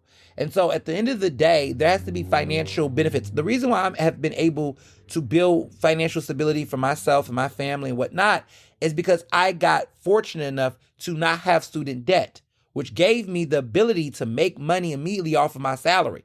There are people right now who I know they're in college that can't even build wealth or generate anything because they are they're struggling financially with student loans and debt. They're making money, they're paying off loans, but they are not getting fast enough ahead to making those investments because they did not get some break. I was fortunate enough, my husband was fortunate enough not to have to deal with that in undergrad where we didn't get a bunch of student debt. We didn't have it. So the moment we was able to get out into the workforce, the money we made was the money we made, and we was able to invest it and save and do things with it. That is not the reality. And so when people talk this whole financial shit about literacy, it's like, if you don't have a baseline of credit or support to give people, if you're not investing, if you don't have any programs that's going to give people, look, you train, you take this program, and then you graduate with a thing. I have advised on programs that are doing just that. There is a program that is in Philly that is that trains people. It's called The Founders. And they pretty much, what they do is they make people go through a program. But at the end of that program, they complete it, they get a nice substantial amount of money that is seed money to help go towards their business, their program. They have to complete the program, but they walk away with some money. So it's like you're giving them the literature, but you're also giving them the capital. If your program is not giving people education with capital, then it's no point. Because you can learn all that information. Hell, you could go on YouTube and learn that shit. And at the end of the day, with no capital, with no actual investment, it means nothing. And so these programs that do not provide the capital after the education is a waste of time. It's literally a waste of time. Because these are people who need access to capital. They need resources. So if you're creating programs where you're teaching people something and you're not giving them an actual source of capital with these programs, it's completely trash. So that's the issue with the cannabis conversation, is that unless people who are getting cannabis licenses are getting access to these programs to actually get the capital to build or to create these facilities, it's like, okay,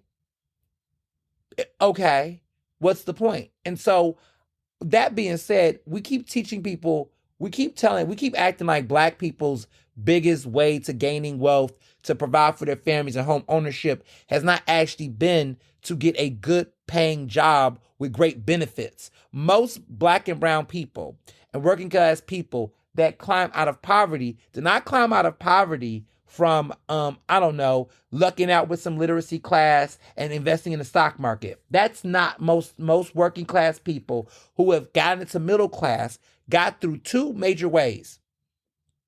One, a college education that allowed them to qualify for bigger salary jobs and positions. It was a college education that was the great equalizer. Outside of that, it was a good union job with good benefits and provide them a good salary and wage. So if you're not giving people access to an education without debt, or you're not giving people a good paid job with good benefits and a wage, then there's no way you can talk about wealth generation in this country for the working class. There's no way that you can have that conversation.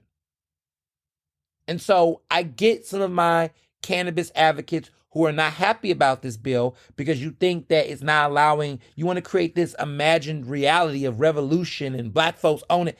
It's just not where we're at. Financially, that's just not where we're at.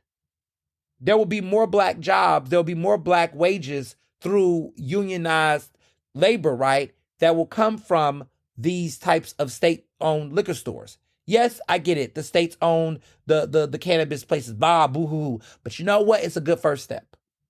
It's a good first step. And to me, I'm more invested in decriminalizing cannabis usage than trying to make a bunch of capitalists thrive in this cannabis world. I'm more interested in the job growth and creation from the stateside jobs. And also, you can hold them to a tax that will allow there to be more funding for public education, just like we see with the lottery system here. You know, that casinos, that people don't like casinos and whatnot, but casino money goes to public education. It's those taxes that go help fund education, public education. There's an opportunity that when you have a state regulated system, in this regard, there's more opportunity to raise revenue for that kind of stuff. So, in a perfect world, yes, it would be nice to see the descendants of those impacted by the criminalization of cannabis use. Yes, in a perfect world, those descendants will be able to own their own cannabis shops and things. But there's been no real serious investment in infrastructure to create that right now. So right now, we need to create a state control, and we can't keep waiting. Because the more we wait, the more people get arrested, the more people who can't get their records expunged soon enough people that can't benefit from that. So that's where I'm at with it. That's where I'm at. I had two different arguments, but I think they kind of work together. It's like, we got to stop having this, get literacy, like as if like people think, and this is also what goes into the pathology around the whole thinking around, the reason why people are poor and are having, issues climbing up the ladder is because they're financially illiterate. People believe that. No, people are poor because people don't have any money. People don't have any money because this capitalistic system that you created got people out here not able to afford. There are people that have the current minimum wage in this city, in this state. They're trying to get it to 15. We don't even have a decent minimum wage. How can you have a conversation with people about investing in stock and financial literacy when folks don't even have a decent livable wage?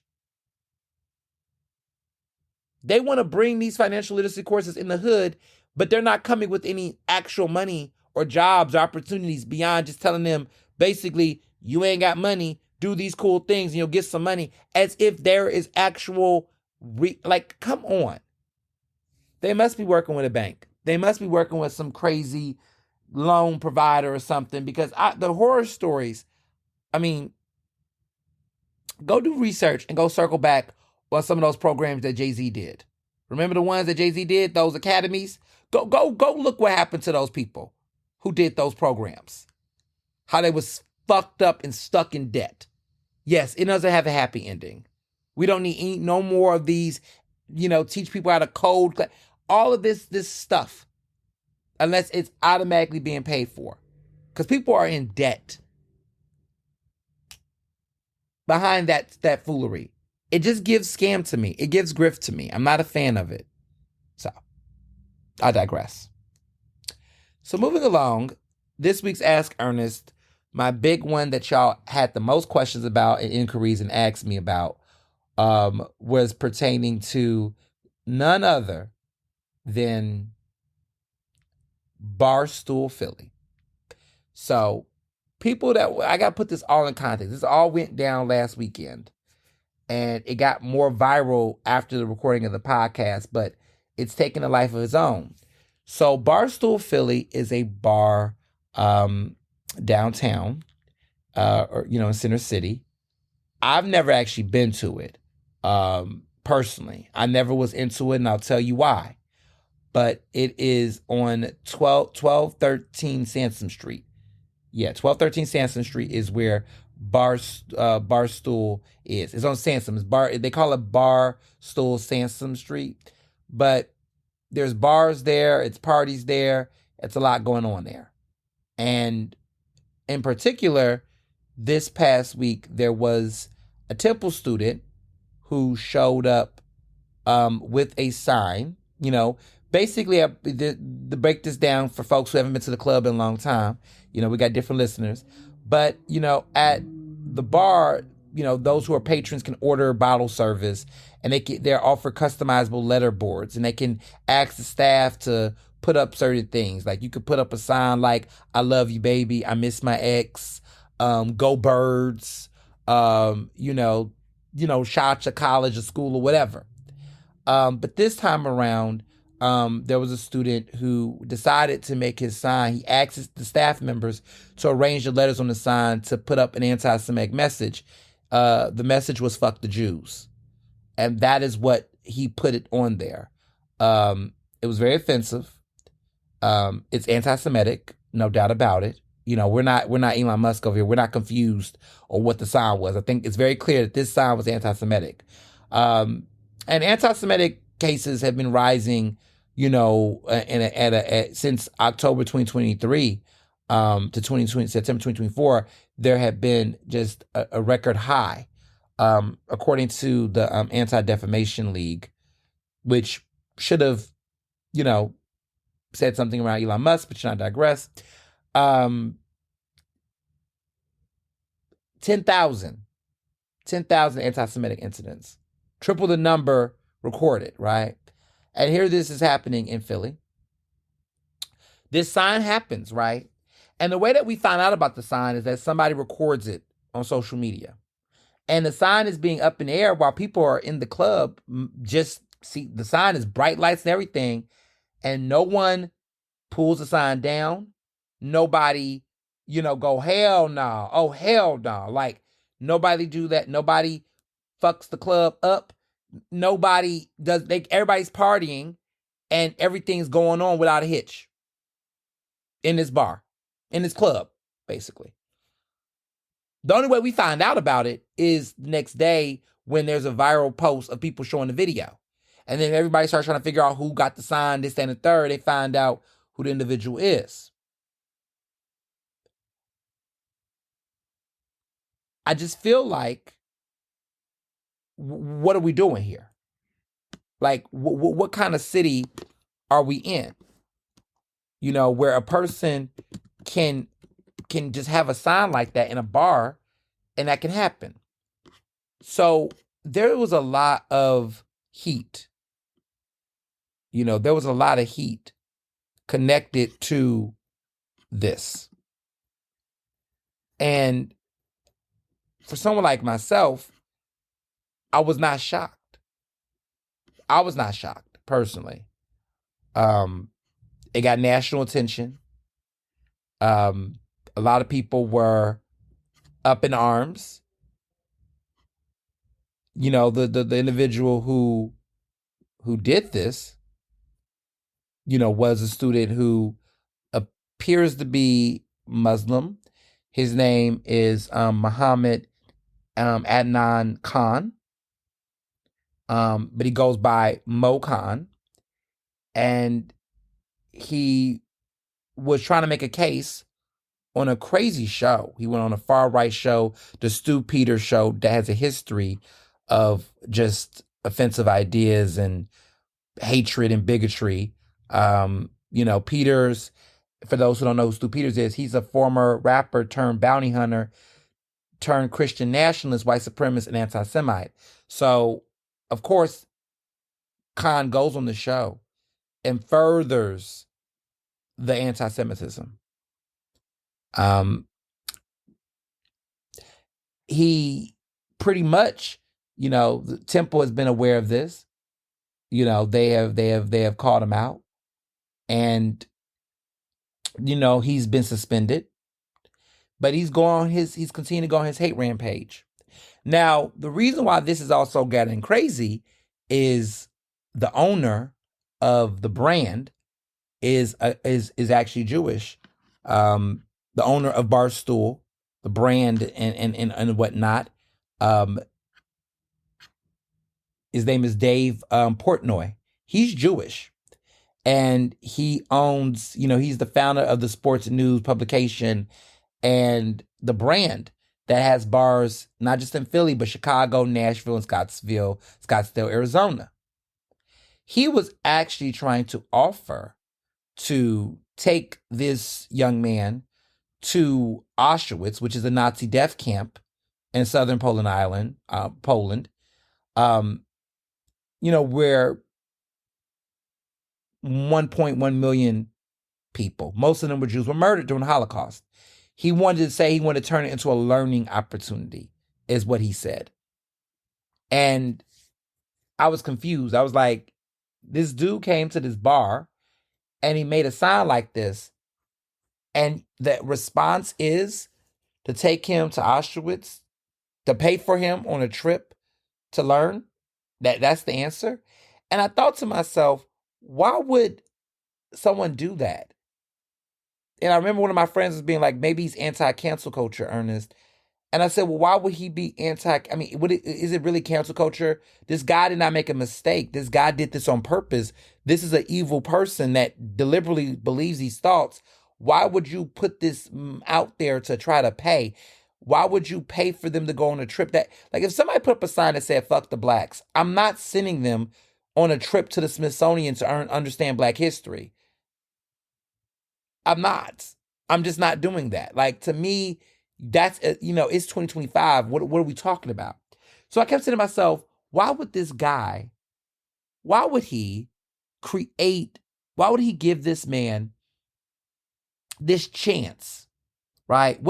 There's something weird and off to me about this. And so I realized, wait a minute, Dave Portnoy, I know this guy. I've heard of him. And then I realized that he has been the subject of criticism because he's acknowledged his subject criticism for what he's acknowledged were racist statements. He's acknowledged that he's used the N-word. He has a history of making misogynistic comments. He says the N-word. He's admitted that his racism. And he's Jewish, mind you. And he's admitted to having racist things. They're saying the N-word. The Barstool brand has a history of misogyny and bigotry. This is a guy who is hugging Donald Trump just like last month. Like, this is the things he affiliates himself with. This is crazy. This is crazy. This is crazy to me. So I started to think to myself, it all began to add up for me. Barstool Philly and the Barstool brand has a history of sexism, reported racism, all of these things. And the people that go to that bar love that bar for that reputation. They're the anti-snowflake. They're the group that aligns themselves with that type of far frat broy, far right politics, uncensored. We don't cancel people. We say how we feel. They're known for that. And so there's a reason why somebody like Muhammad can go in that bar and have staffers create the sign, because that's what the brand tolerates. The brand has tolerated bigotry and hate. It's tolerated it. And so when I began to speak out on this, because I was critical about the trip, I was the one before the owner was like, because let me tell you, once this guy went on this show, he decides to say, you know what, I'm canceling my trip. Because the dude didn't even want to go on the trip. Because the dude was not, it was not an accident for him. It wasn't oh my gosh, I just said this thing and it was an act. No, this guy wanted to do it.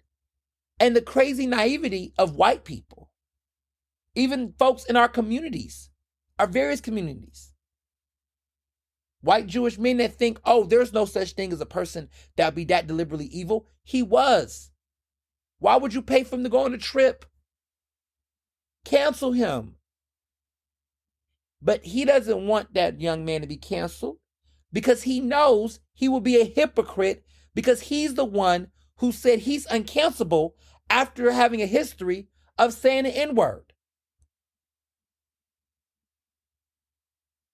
Dave Portnoy is a hypocrite. He's a hypocrite. And that is why he did not want the dude to be canceled. Even when the man was being offensive to him, because he understands that a world that is saying we want to end all forms of anti-Semitism and hatred of any kind, when we name that hatred of any kind, that hatred is racism, ableism, classism, sexism, transphobia, homophobia, Islamophobia, you name it. And so this, for him, Dave Portnoy, is that for him, he just wants to end anti-Semitism. Because he's responsible for the sexism and the racism in his own world. And he's admitted to it. So if we cancel anti-Semitism and we cancel Muhammad, that means we got to cancel his ass too. And that's where I'm at with it. Fuck Muhammad Khan. Fuck David Portnoy. Fuck Barstool. Fuck Barstool Bar. Fuck it all. Because the reality is that this did not happen as an accident. This is the reason why this young man, who's a piece of shit, right? This Temple dude, embarrassment, right, to Temple and to himself, he decided to use that space to do it. I don't think he could have done it at Assembly. I don't think he could have done it at Noto. I don't think this man could have done it at Recess. I don't think he could have done it at any of these other bars. You think he could have did it at Reserve? That's a black bar, y'all. You think he could have came into Reserve and say, fuck the blacks? A black-owned bar, because that was a Jewish man who owns that bar. You mean to tell me he can go to a Jewish-owned bar to say, fuck the Jews? But he didn't see the brand of Barstool and all of the sexism, to know that it's Jewish-owned is hypocrisy within itself. That they're literally embracing bigots, but it's owned by a man who's Jewish. And the crazy part is that he's over here talking about there's no place for hate, and he's speaking against anti-Semitism, but there's a place for hate for women? There's a place to hate for black people? So the racist, sexist man is shocked that anti-Semitism is happening at his bar that has a reputation of those things. Let's wake it up, y'all, because we finally arrived where I told people, what is the line? The line cannot just be anti-Semitism. The line, anti-Semitism alone cannot be the moral line. So we let people get away with racism, sexism, homophobia, transphobia, but we don't cancel them for that.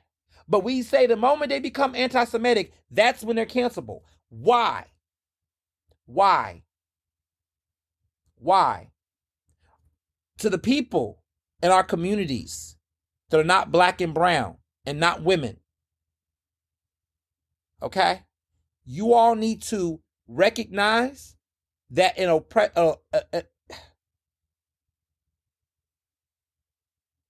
that an injustice anywhere is an injustice everywhere. And I've been talking that talk. I had some people, some Jewish folks that identify as Jewish, that got in my DMs this week and was mad at me because I was naming the situation with Dave Portnoy, and told me that was a distraction. That was a distraction to the anti-Semite. That talking about Dave Portnoy's history is going to distract people from holding Mo Khan accountable. First of all, that's bullshit. Second of all, let me be very clear that all of this is connected. Hate begets more hate. It's not a distraction. They're actually in bed with each other, this hatred. People will tell me, how you feel about Louis Farrakhan. And I'd be like, I don't fuck with Louis Farrakhan. Well, he has a history of anti-Semitism. Yes, he does. But whether he was anti-Semitic or not, I wouldn't fuck with Louis Farrakhan because of his history of homophobia. Because of the fact that he's an anti-vaxxer and he was pushing some crazy conspiracy theories during the pandemic that I wrote about. See, I don't need to wait for people to be anti-Semitic. I was over Kanye West when Kanye West was running around here talking about slavery was a choice and insulting Harriet Tubman. And I remember some of my Jewish friends I went to college with that was still obsessed with Kanye, just loved Kanye. And they were still pressed about Kanye when Kanye wore the mega hat. When Kanye was out here doing something, Kanye's a free thinker. And I was like, nah, he said this. And they were like, oh, well, those are his political views. I said, that's not political views, bro. That's not But some of them were just like, oh, they love Kanye, went to the Kanye concerts. The moment Kanye started being anti-Semitic, I saw all of them begin the protest. Then they started looking at black people being like, oh, why y'all not canceling Kanye? Baby, I've been canceled Kanye. Come miss me with that. You must have didn't read my book, The Case for Cancel Culture. But I think it's very racist and very problematic that every single time anti-Semitism happens, everybody's looking at what black people are doing. As if we're not speaking up. We're consistent. I done seen a lot of Jewish Republicans align themselves with neo-Nazis and bigots. And there has been a lot of you all that have been supporting Trump, talking about, oh, we support Trump because he's tough on Israel. Meaning that he's tough on defending Israel. He supports the state of Israel and the Israeli government. So they feel like because Trump supports Israeli politics, that he's not anti-Semitic. Oh, okay. So those neo-Nazis that are around him, you don't see, you don't, okay. I'm just trying to understand here. Like this, okay. Make it make sense. I've seen it. How are you telling black people? How are you telling See, they got all this smoke for Jamal Bowman, though. And Cori Bush, right? They got all this smoke for them, too. That's no longer political office. But y'all got none of that smoke for Trump, though. And these conservative Republicans, they're aligning themselves with bigots and fascists. But somehow y'all think that's going to protect y'all, too. It's not. Come on. Join the solidarity. Join the solidarity bus. We got to be against all hate. See, what happened to All Lives Matter? Or did it pertain to you that we only speak about hate and against hate when it's anti-Semitism? Because, baby, I got that smoke for everybody. Everybody gets that work over here, Ernestly speaking. It's been consistent. We are against anti-Semitism. We're against racism. We're against sexism. We're against all of it. We call out the transphobes. We call out the homophobes. We call everybody. Because I walk in multiple identities. And listen. Let me tell y'all something. Because people be out here getting it twisted. And that's why we see these incidents. There's a reason why we're seeing an uptick in anti-Semitism. Why? Have you noticed that every time this president gets elected, hate crimes go up? Nobody's protected under this man. But y'all sit up here and y'all think, like the fact that Dave Portnoy is out here being cool and hanging out with people like Trump, y'all don't see that correlation. Y'all calling everybody anti-Semitic outside of the real anti-Semitics, anti-Semites. There are a lot of people like Elon Musk. Why? Why y'all letting him slide? When I saw how the Anti-Defamation League tried to convey that gesture that man did was not a Nazi swastika, like, I'm sorry. I don't understand. See, I don't need permission to speak out against anti-Semitism. I do it naturally. Nobody said, Ernest, call out Barstool or call out that. I didn't have to be told. Because I see hate, and when I see hate, I speak on it. And let me be very clear, speaking out against one form of hatred will never be a distraction towards holding somebody accountable for another. But that's what happens when you live only on a one-track issue. When only thing you care about is your community, and that's all you give a fuck about. And then you're telling people who speak out against injustice, when you're telling us to be quiet or don't bring that up, we'll get to that later. Ain't no such thing over here. You ain't gonna let me give a pass to somebody's racism and sexism to get them to speak out against anti-Semitism. That is not how this works. We do it together. We do the bundle package over here. We calling it all out, or don't say anything at all. Because if you're not going to speak on other forms of hate, when other forms of hatred is taking place, then are you in the business of freeing us all or liberation, or are you in something else? These are tough conversations that I need my Jewish brothers and sisters to think about. And not all of them. Because there are some that will be on those front lines on everything too. But there are some in the community that shame folks only when it comes to anti-Semitism. And you just can't do that. Because I just don't do that. I am not only talking about racism. No. Every time I see forms of hate for various communities, I speak on it. I knew this very quickly because I told my friends, listen, there was some of my friends that were black and brown, that were queer, that were like, you know what? I'm distancing myself from other black community spaces. I was like, oh my God, what do you mean? They were like, oh, because the homophobia is too strong in the black community and I just want to distance myself from the community. Okay. I'm cynical about that. I'm not saying it does not happen, but I think people act like communities of color just inherently hold all this homophobia and the rest of us, there's nothing everywhere else. It's always been a bullshit thought, and I think it's rooted in some level of anti-blackness, to be real with you. I don't think black people are no more homophobic than white spaces, to be honest. And when you look at certain areas and places and certain society notions, trust and believe, baby, you will realize, get out here in these small towns. White gays will tell you that there are certain areas that they grew up in towns and places. Like, I mean, have you ever been to a Catholic church? I'm just saying, homophobia is everywhere. But there are people who will say, black folks that I knew that were like, you know, I'm just going to be very much involved in the neighborhood space. And, you know, because I just can't deal with the homophobia in the black community. And I was like, okay, that's the type of mindset you have. Okay, go see how that works out for you. And then they went to the neighborhood and they experienced an abhorrent amount of racism and transphobia. And they were just shocked because they just assumed that one community was going to automatically respect them. And there was going to be this melting pot of harmony. And they realized, oh, there's a racism problem in the neighborhood. So what I tell you all is that you cannot run away from communities based on the perception of one ism over another. You have to reconcile, you have to confront it, you have to call it out. In this community of underrepresented people, we have folks that come into these spaces feeling one affliction, one marginalization, but don't recognize how they perpetuate another. So this owner and this bar is Jewish owned. And while they are taking a stance against anti-Semitism, they need to look in the mirror and also recognize the role they play around racism and sexism, because those have been ongoing complaints about that brand. So I say all this to say, everybody in this situation, except the Jewish people in the community who were offended, there was a role played.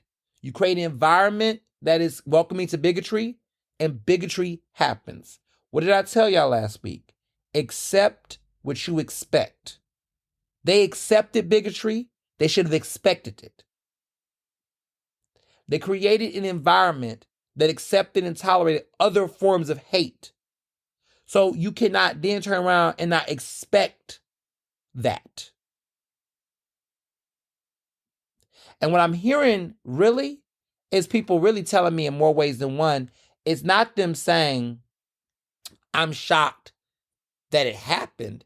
It's more of them saying that they're shocked that it happened to them. And we got to do better. We got to do better. They got to do better. Hell, I ain't got to do better. I know myself. But you know what I mean? Because I saw people out here throwing events and saying we got to stand up and this, influencers using their platforms. And I think it's great that there were influencers that use their platforms to speak against anti-Semitism. But what's interesting is they say they used to go to that bar. I'm like, so you was okay when it was offending other communities. You didn't have a moral high ground to say, this isn't okay. I can't support this. But somehow you found the moral high ground.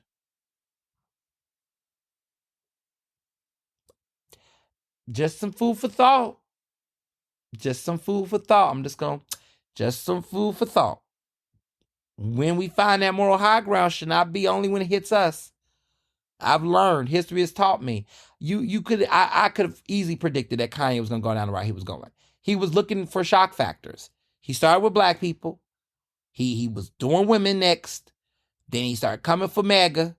Now he's anti-Semitic. Like, he is just following trajectory. Now he's coming for the gays again. Like, now he's a big old homophobe now.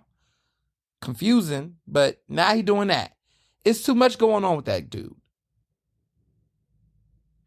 But this is what happens when we have an ego meltdown.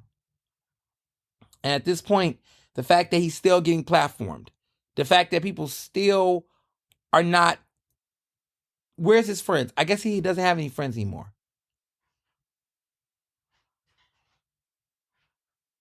But that's that. So, movies. Movies, we're in this weird phase where the summer blockbuster season hasn't finally kicked in. I mean, Sinners is doing his big one. But we're still in the phase of trying to figure out what's next and what not. Weekend box office is, it's doing its thing. Thunderbolts was number one last week. You had Sinners, of course. But it's going. And for me, I think in the meantime, for me, it's been like, I've been ready for Oscar season. I've been waiting for Oscar season and it's been good. Sinners is continuing to wow people. Thunderbolts is number one. They got 33 million. But Sinners continues to do his big one. It crossed the 200 million mark at the domestic box office. They came in second with 21.1 million. The drop is just not that low. It's crazy, but they keep coming in. They got now 214 million, 283 million globally.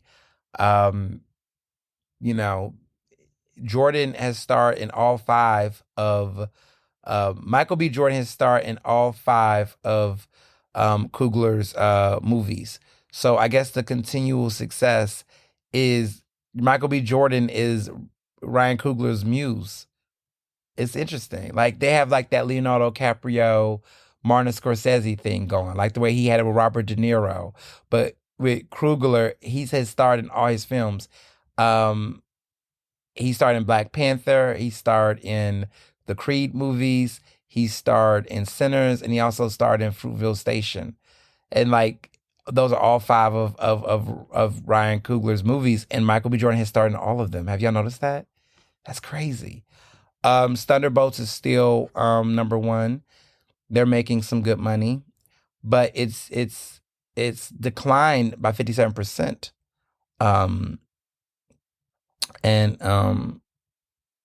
Yeah. So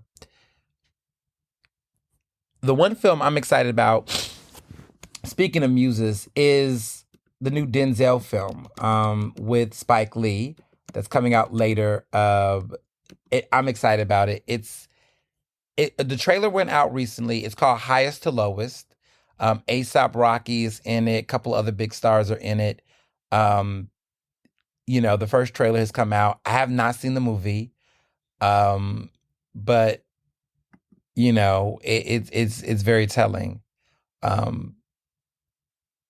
Yeah, it's a lot of films that I'm thinking about right now. I'm just like, wow. Um, but yeah, yeah, it's another Denzel Spike Lee film. I mean, sign me up. Which is dope. But yeah, I can't say much about Highest to Lowest. I think it's giving some type of, Denzel is back in his American gangster era. Him in the suits, him doing some undercover deals, him being the big boss, the king honcho.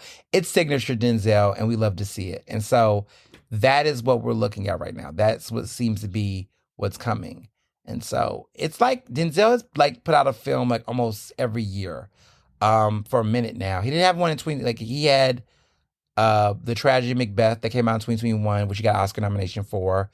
He was in The Equalizer, which came out in 2023, Gladiator 2, and then this year he's doing a Spike Lee film. So he's been like, he gives us like one movie every year, every other year, a little bit. He's pretty consistent. But it's funny because like almost every major movie he's played in, he's gotten some type of critical acclaim or award nomination for it. So he's doing this big one right now. I can't. I mean, Denzel, you would think, and he's like 70. Like his wife is 74, which is interesting. He's 70. His wife is 74. Pauletta, and she's awesome. She's an actress too. She's in Reasonable Doubt, which we'll talk about in a minute. All right, why Reasonable Doubt came up. But yeah, I'm looking forward to this new Denzel film that's coming out. I'm just like, I mean, summer box office. I mean, some movies might excite me, but I mean, nothing has gotten me like Sinners, so that's where I'm at with it. But the Pulitzer Prizes came out. This year, there wasn't too many big shockers. I mean, it was a bunch of Washington Post, New York Times wins. But the biggies, though. Purpose, the play that I've been telling you about, won the Pulitzer Prize for drama, which is a big deal. Could be a good sign. Oh, Mary, which is a very popular show right now on Broadway. The Tony for Best Play is going to be so chaotic. It is really between Purpose, which was written by a Black playwright, and also directed by Felicia Rashad. Incredible play, incredible Black play. It won the Pulitzer for Best Play. Now, a lot of times people say the Pulitzer Prize could be a precursor for who wins on Broadway. Famous shows that won the Pulitzer, that won Tonys. Hamilton won the Pulitzer Prize. A Strange Loop by Michael R. Jackson. It won the Pulitzer Prize as well, and then turned around and won Best Musical, like Hamilton won Best Musical. Certain plays have done the same. Angels in America won the Pulitzer Prize, and then turned around and won the Tony for Best Play. So there is a pattern of Pulitzer Prize winning productions going off to then turn around and win the Tony for Best Play. Fat Ham, which is by James Imes, who I'm a good friend with. I'm a big fan of him. He's in Philly. He's cool. He's a cool dude. I actually went to go see it on Broadway with my good friend Abel. We just love shows. It won the Pulitzer Prize and was nominated, but didn't win Best Play. Was nominated though. I just hope that we can see the same for Purpose. Purpose really deserves to win the Tony for Best Play. But Oh, Mary is so popular. Oh, Mary was a Pulitzer Prize finalist for drama, but it didn't win. It lost the Purpose. We'll see how it plays out at the Tonys. But it's going to be tough. Oh, Mary is putting up some competition, especially for its lead actor who is non-binary. Cole Escola is their name. They could potentially win. And so there's a lot to see play out. But a lot of people are rooting for Oh, Mary, but I am rooting for Purpose, and I hope Purpose wins Best Play. It would be a major win, and well-deserved win. Like, I went to see it. I love the cast. We're going to see how it plays out. And what a bold title, though. What a bold title. The playwright is a Black queer man who is incredible. His name is Brandon Jacobs Jenkins, and he won a Tony for a play prior. He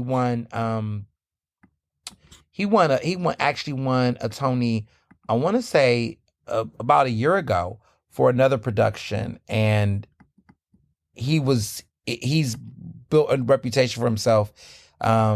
He won for a play called Appropriate, which was his Broadway debut as a playwright, and he won the Tony for Best Book of a Play for Appropriate. And so, Yeah, he's a badass. And yeah, he went to Juilliard. He's really dope. 40 years old, doing his thing. He went to Princeton, NYU, and then Juilliard is where he got his doctorate. I mean, just phenomenal, phenomenal. That's Black queer excellence when you think about it. He was a MacArthur Fellow in 2016 as well. And yeah, just great dude. He's done some great work in theater. And I think he's the next big thing. He's the next who I think George C. Wolfe. If you ever heard of George C. Wolfe, I hope you all have. He is, I think, the next George C. Wolfe, of theater. Yeah. August Wilson even. Maybe that's a little too far. But he's gonna be in the August Wilson, George C. Wolfe, Kenny Leon of Black Broadway. He's the next big thing. I mean, the guy has so many prizes. I mean, Fulbright, Tony, Pulitzer. I mean, just he's a badass.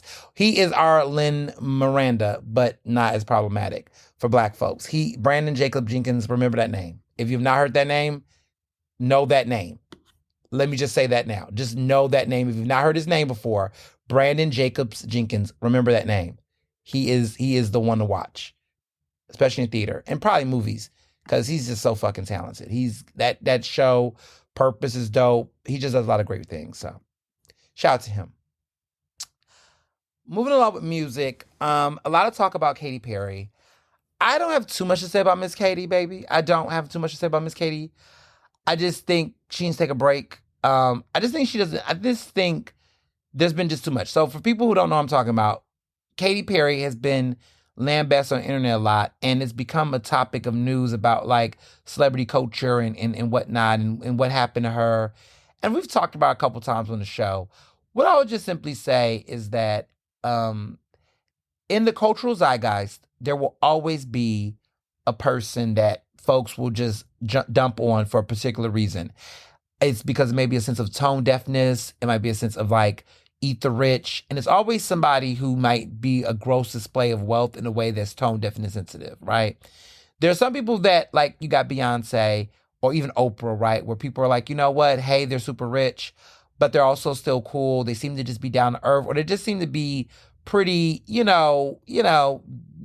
like there's a purpose for their existence to us in pop culture. But then there's people where we're like, why are they around? Like, what's their purpose? They're just doing all these cringy things. They're just a very gross depiction of wealth, and we just are tired of them. Enter Katy Perry. Before Katy Perry, I think Meghan Markle was that person. I understood Meghan's purpose beyond what she represented, beyond just wealth. But I think the reason why a lot of people dumped on Meghan Markle was not because she was just a Black woman in royalty. I think that definitely played a role, right? People are racist towards the royals. And towards her specifically, right? There is a little bit of that angst. But I also think a lot of it is people just don't like pretty people doing pretty things. And because she just seems to just be a part of a monarchy, it's giving princess, it's giving all the things with soft life. I think she just instantly became a target for that because it just looked like she's rich, she's just out here selling jams, and she's being posh, and she keeps trying to push products on us to sell. And I even think Beyonce got a little bit of that, where people were just like, okay, you're selling all this shit to us, girl. Like, what the fuck? Do you not see the economy? But Beyonce always was working. And I think the look and the procedure of work, even if they're wealthy, people are like, you know what? Beyonce hit that stage. She's out here doing that work. She put in that work. I really can't complain, right? Because there's a sense of she's earning her wealth. Even if people think being a billionaire is gross, nobody can say that Oprah is not out here at least putting in some level of work, which is why you don't see Oprah get hell, right?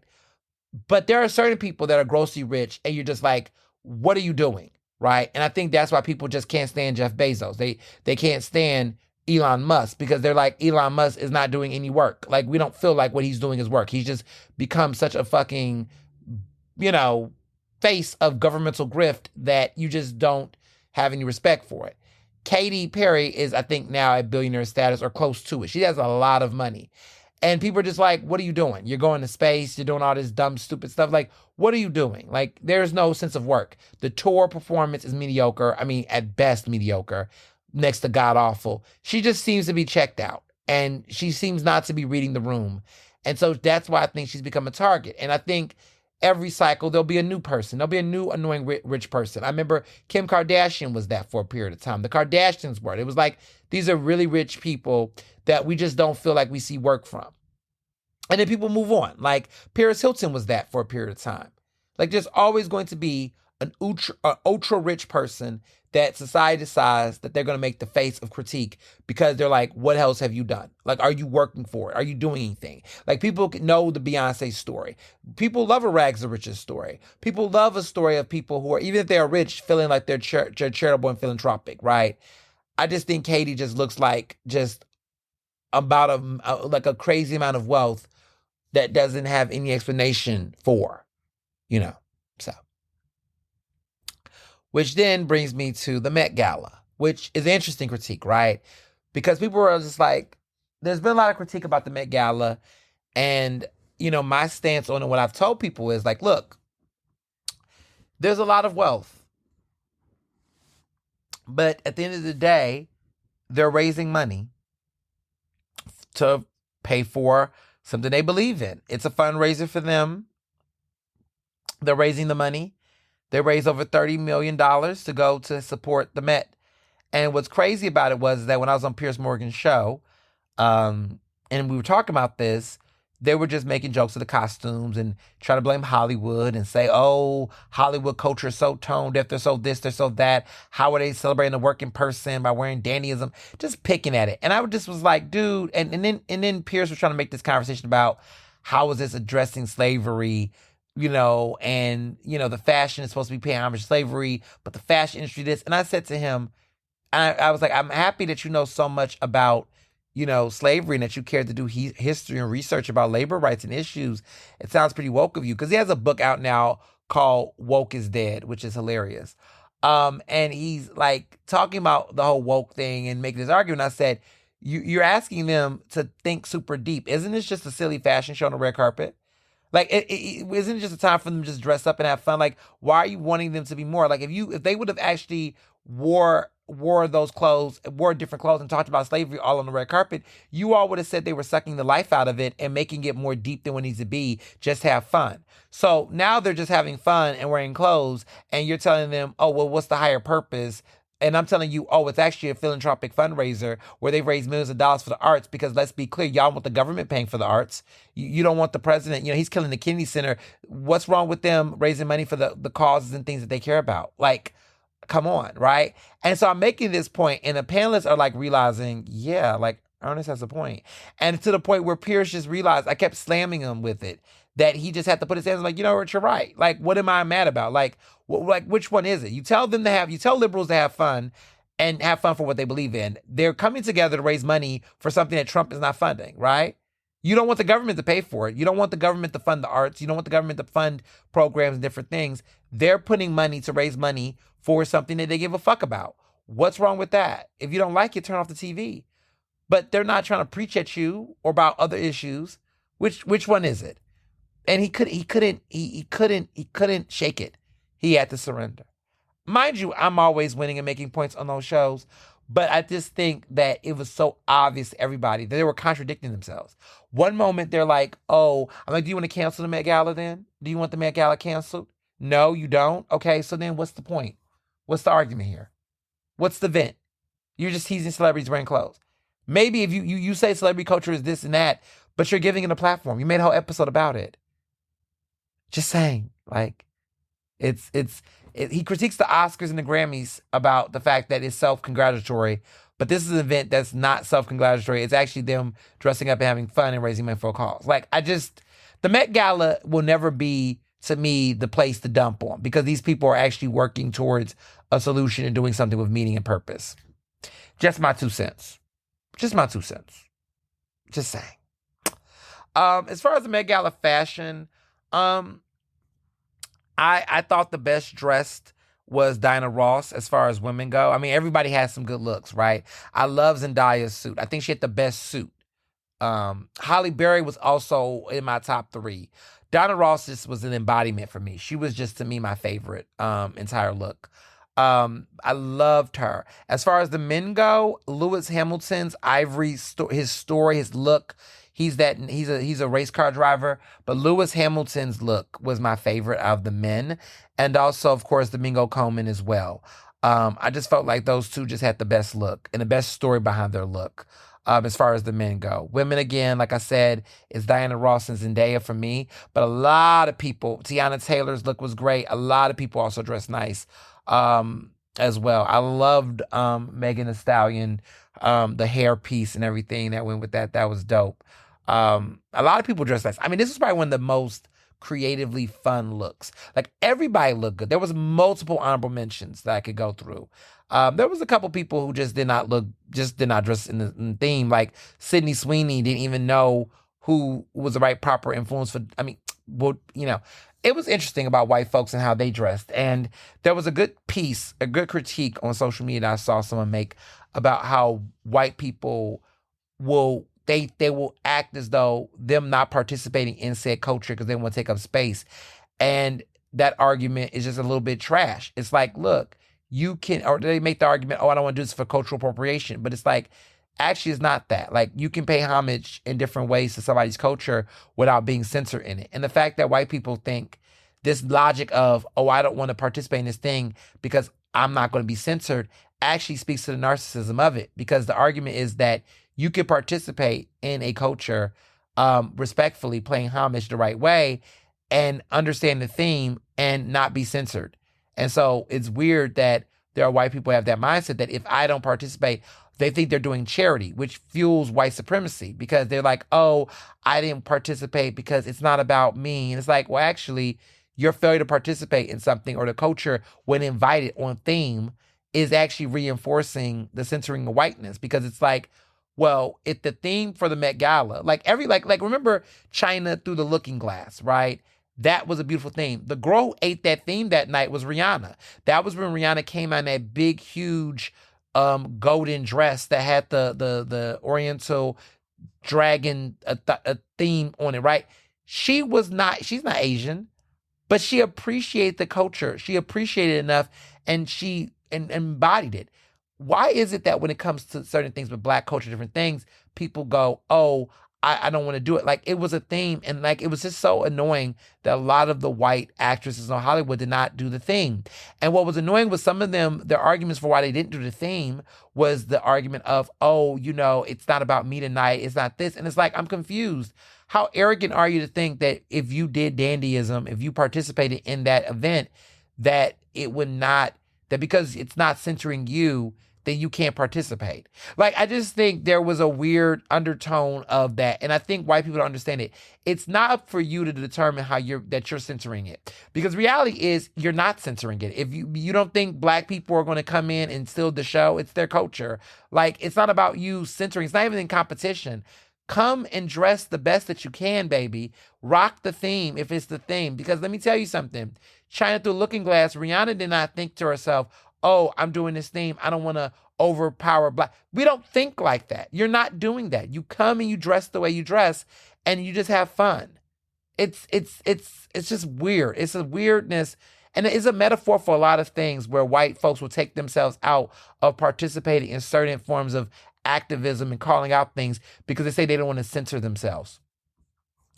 What's funny is that being in solidarity and censoring yourselves are two different things. Let me educate you. Censoring yourself is when you actually not just show up and participate. It's when you want to dictate the flow and the orchestration of something.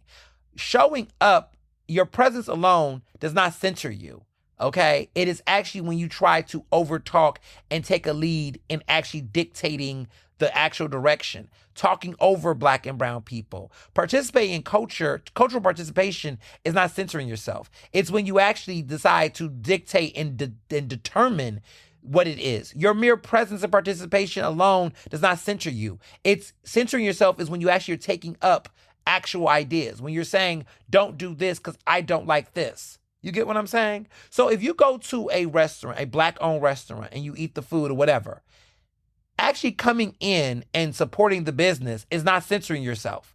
It's when you go into that restaurant and you start to tell them how they should design their stuff, what they should have in their menu, how they should change their flavor profiles to adjust to your flavor, profiles and pits. That's the difference. So the arrogance of saying, I'm not going to participate in this black thing because I don't want to censor it, is assuming that your mere presence will dominate something. No, it will not. No, it will not. Blackness is so strong and so bold and so prevalent that look at this country.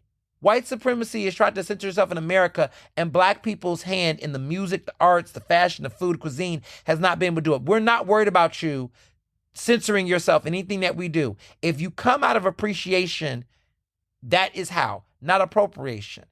And what it tells me is that some white people don't know how to be in black spaces where they're the center of attention without being the center of attention. I have white friends that come to my events. They come to PABJ events all the time. They are okay being in a space that's predominantly black.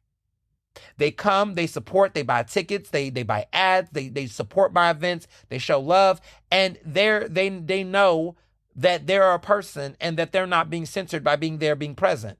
Their presence is showing support. Their presence is in solidarity. And here's the thing, they're not taking up space. They're not coming up to the mic. They're not telling me, oh, this is how you should do your event. They're not doing any of that. They just buy their ticket, they show up, they celebrate. Black folks have been doing that for various communities our entire lives.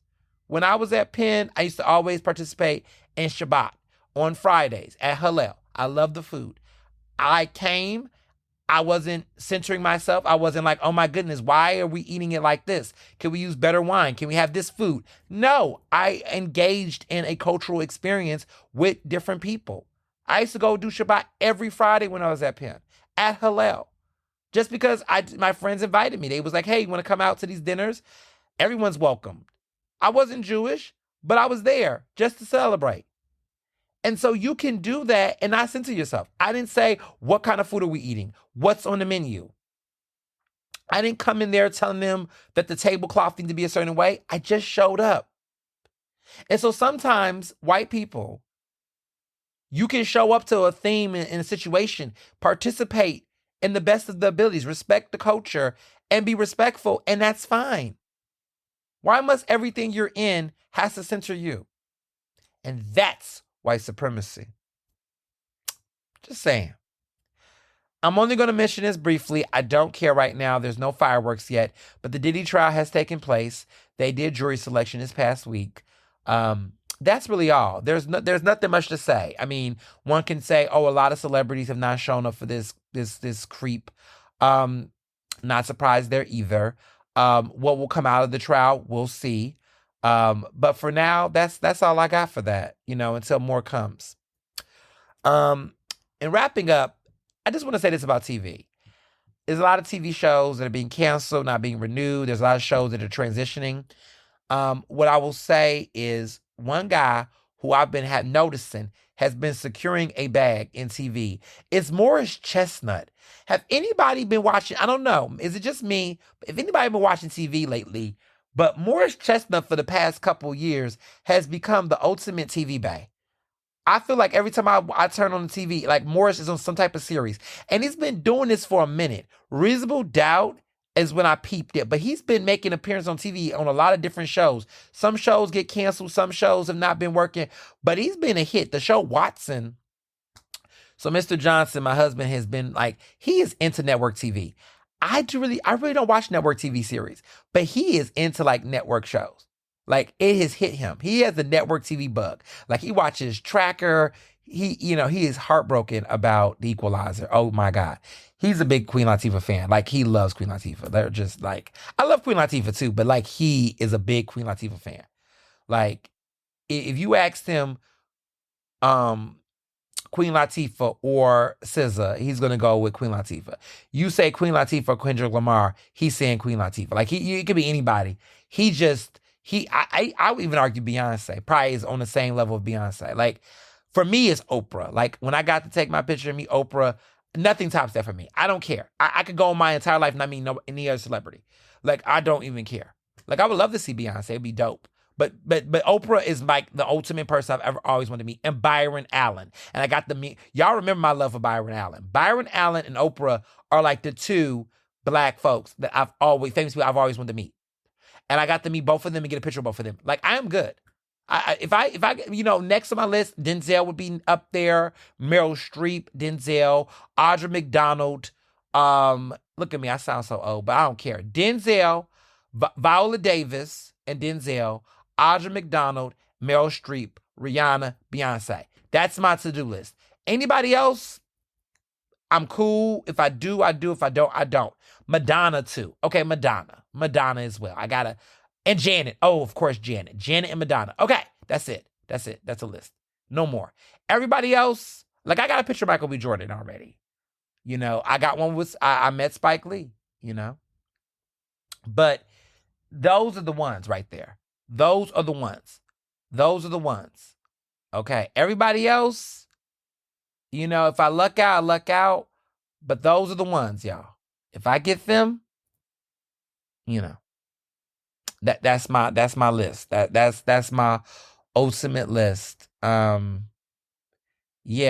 I can't even think of anybody else that I haven't already taken pictures with, that I wanted to. But yeah, that's my golden list right there. But Morris Chestnut is in Watson, and he's great in it. I've only watched a couple episodes. I look, my only show that I'm really into right now that I can watch religiously is my Love and Hip Hop. My I'm not gonna mention baddies, but you know what it is. Abbott Elementary. But yeah, it's not that many shows that I keep up with right now. I like miniseries because it's just keeping up with certain shows, man. It's just, Power, when Power ended, that was one of my shows, But no, Morris Chestnut is the watch right now. I just noticed that Morris Chestnut is on a lot of shows. Just saying, a lot of shows. But yeah, I mean, this week coming up, there's a lot this week. Keep me all in your thoughts and good wishes. There's a lot of good meetings I'm about to be having. Some good stuff is on the horizon. Just wish me well. Wish me to break a leg. There's some good things coming up this week and some surprises this week that I can't wait to announce. I mean, we got Chicago with the Lib Brothers for Cowboy Carter. We got the PBJMU Professional Awards. We're going to be in Baltimore this upcoming weekend for Mr. Johnson's graduation. He's about to graduate with his master's. It's a lot. May has been Maying. And this is spring. It's that pre-summer vibe. So it's a lot more surprises to come. But as always, be well and be best. Ernestly Speaking is recorded in Philadelphia, Pennsylvania, and can be found on Apple Podcasts, Google Podcasts. To stay up to date with the latest on the show, follow me on Facebook, Twitter, and Instagram at Mr. Ernest Owens. Use the hashtag Ernestly Speaking to tell me what you thought about this episode, and check out my website at ernestowens.com.